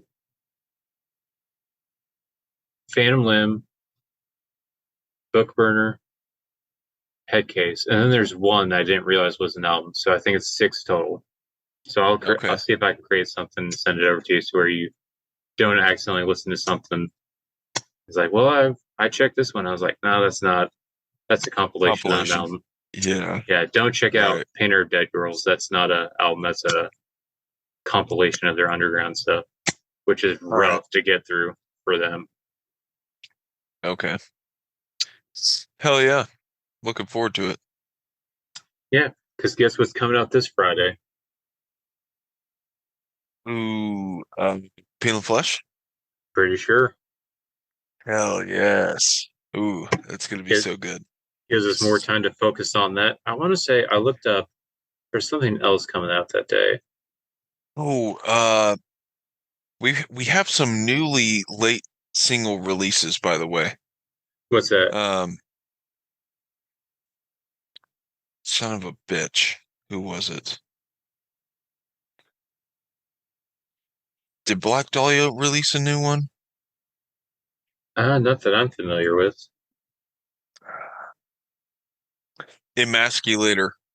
They dropped Ooh, a new one. It's only on YouTube though, so they're hard oh, to kind of bring up here. Uh, this is X Abnormalities vocalist, her new project. I think I brought him up on the podcast before. It rips though. Definitely worth checking out. Damn it, I just seen it today. I know we have new hits somewhere out here. Not new hits, sorry, new singles. Um, damn, I'm coming up on a dud. I don't know. Sorry. Sorry for the tease. I want to say it was a death metal band though. Um, well, we have those that fit for an autopsy. We didn't get to listen to. hmm. So, scrolling through my new releases real quick just to see if it's on here by chance. Doesn't look like it. So, sorry. Fucked up. All right. Well, Yeah, thank you, this week it story. looks like we're getting new albums from. I'm not super familiar with these bands, but they're coming out with new albums. Um, God Dethroned sounds familiar. I don't think I've ever listened Okay. to them. Um, God is an Astronaut. Boston Manor sounds familiar. I want to say they've been on a Acacia Strain song. I might Okay. be wrong. Oh no, they were on a Knocked Loose song, the Serpent's Touch, my favorite song. That female vocalist, Oh. Oh, okay. and then A ASAP Rocky just dropped a new video. oh Taylor Uh, Swift. yeah. I didn't listen to it. Did you? I have not. I just saw it on my new releases. Yeah. I just seen the video. Scrolling through my YouTube, seeing if I missed anything. Many Let's Eyes' see. debut EPs or debut albums coming out. The new project from Keith Buckley from Every Time I Die. Oh, okay. That's exciting. Other than that, I don't see anything. I don't either. Shit. I might as well look up that Emasculator song because from what I heard of it was absolutely ridiculous. So, yes, Emasculator, Eradication of the Asuras, Asuras, dropped 2 days ago. Um, they've dropped that one and In Resplendent Terror. That was 3 weeks ago. So I think they're building up to either an album drop or an EP drop. Man, I'm really looking forward to it. All female chick band. Pretty badass though. brutal death metal. Yeah, I'm assuming that'll probably be on Bandcamp. Maybe. I just saw their YouTube is released through Slam Worldwide, so it's pretty I cool. gotcha. And I want to say they're on New Standard Elite, which is a great record label, just like Hmm. Unique Leaders, your Unique Leader Records. It's just that New Standard Elite seems to be purely like brutal death metal, a little bit of slam, but really just like even more like underground. Like, there's no way this is going to be popular. It's like, let's just try to get these bands a platform kind of thing. Very like Night Thing. That's how I found Disentomb, Delusional Oh, okay. Parasitosis, like bands that are very, very rough sounding. So I love that they're on that and that because it's kind of a big label. I found out through Trevor Strnad when he was doing that the monthly list of like here's all the Oh underground yeah. releases I think you should check out. Right. I do have Sean's releases I'll throw out there to the world because he always is throwing some crazy shit at me. Harrowing by Mithridatum. This is on Bandcamp. I believe it's a pretty new release. Checked it out. Pretty damn nuts. Um, Also, there's The Will of Hate by Teeth, the band Teeth, that's on Ooh, Bandcamp. There's a couple different Teeths out there. So this is the um, it just sounds like a gnashing grindcore one. Um, okay. but yeah, that's on Bandcamp. I don't know if that's on Spotify or not. But those are Sean's drops in the last week or so. Um, Figured I'd throw those out there. They rip, so All right.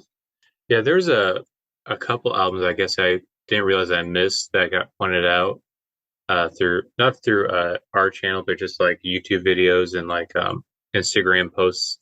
So this week might be a little crazy. I might be trying to catch up and sneak some. I might do in this week's and maybe next week's. Slip some older releases that came out recently. okay. Uh, like Sure. there's a I want to say what was this band called? It was a funny name. Texas Chains. Was it Tech? Oh, the Texas Toast Chainsaw Massacre came out Oh, with a new new album, Super Turbo, um, Oxygen Destroyer. So yeah, I might put some oddballs on there for that weren't necessarily this week. Try to catch up on some of these albums I'm hearing about now that were supposedly really good that we missed. So I'll start putting some of those in there. hell yeah. Awesome, dude. Looking forward to it. All right. Yep. So next week we'll do Pig Destroyer. Talk about some new albums, specifically probably Peeling Flesh, Heck the G yeah. Code. Dun, dun, dun, dun, dun, dun, dun, dun. Yeah. Until then, you can check us out on Spotify, Facebook, YouTube, TikTok, or anywhere you get your podcasts, or just daily, social media intake. Googity. Yeah. So until next time, we're Death Metal Daddies. Death Metal Days out. Something like that.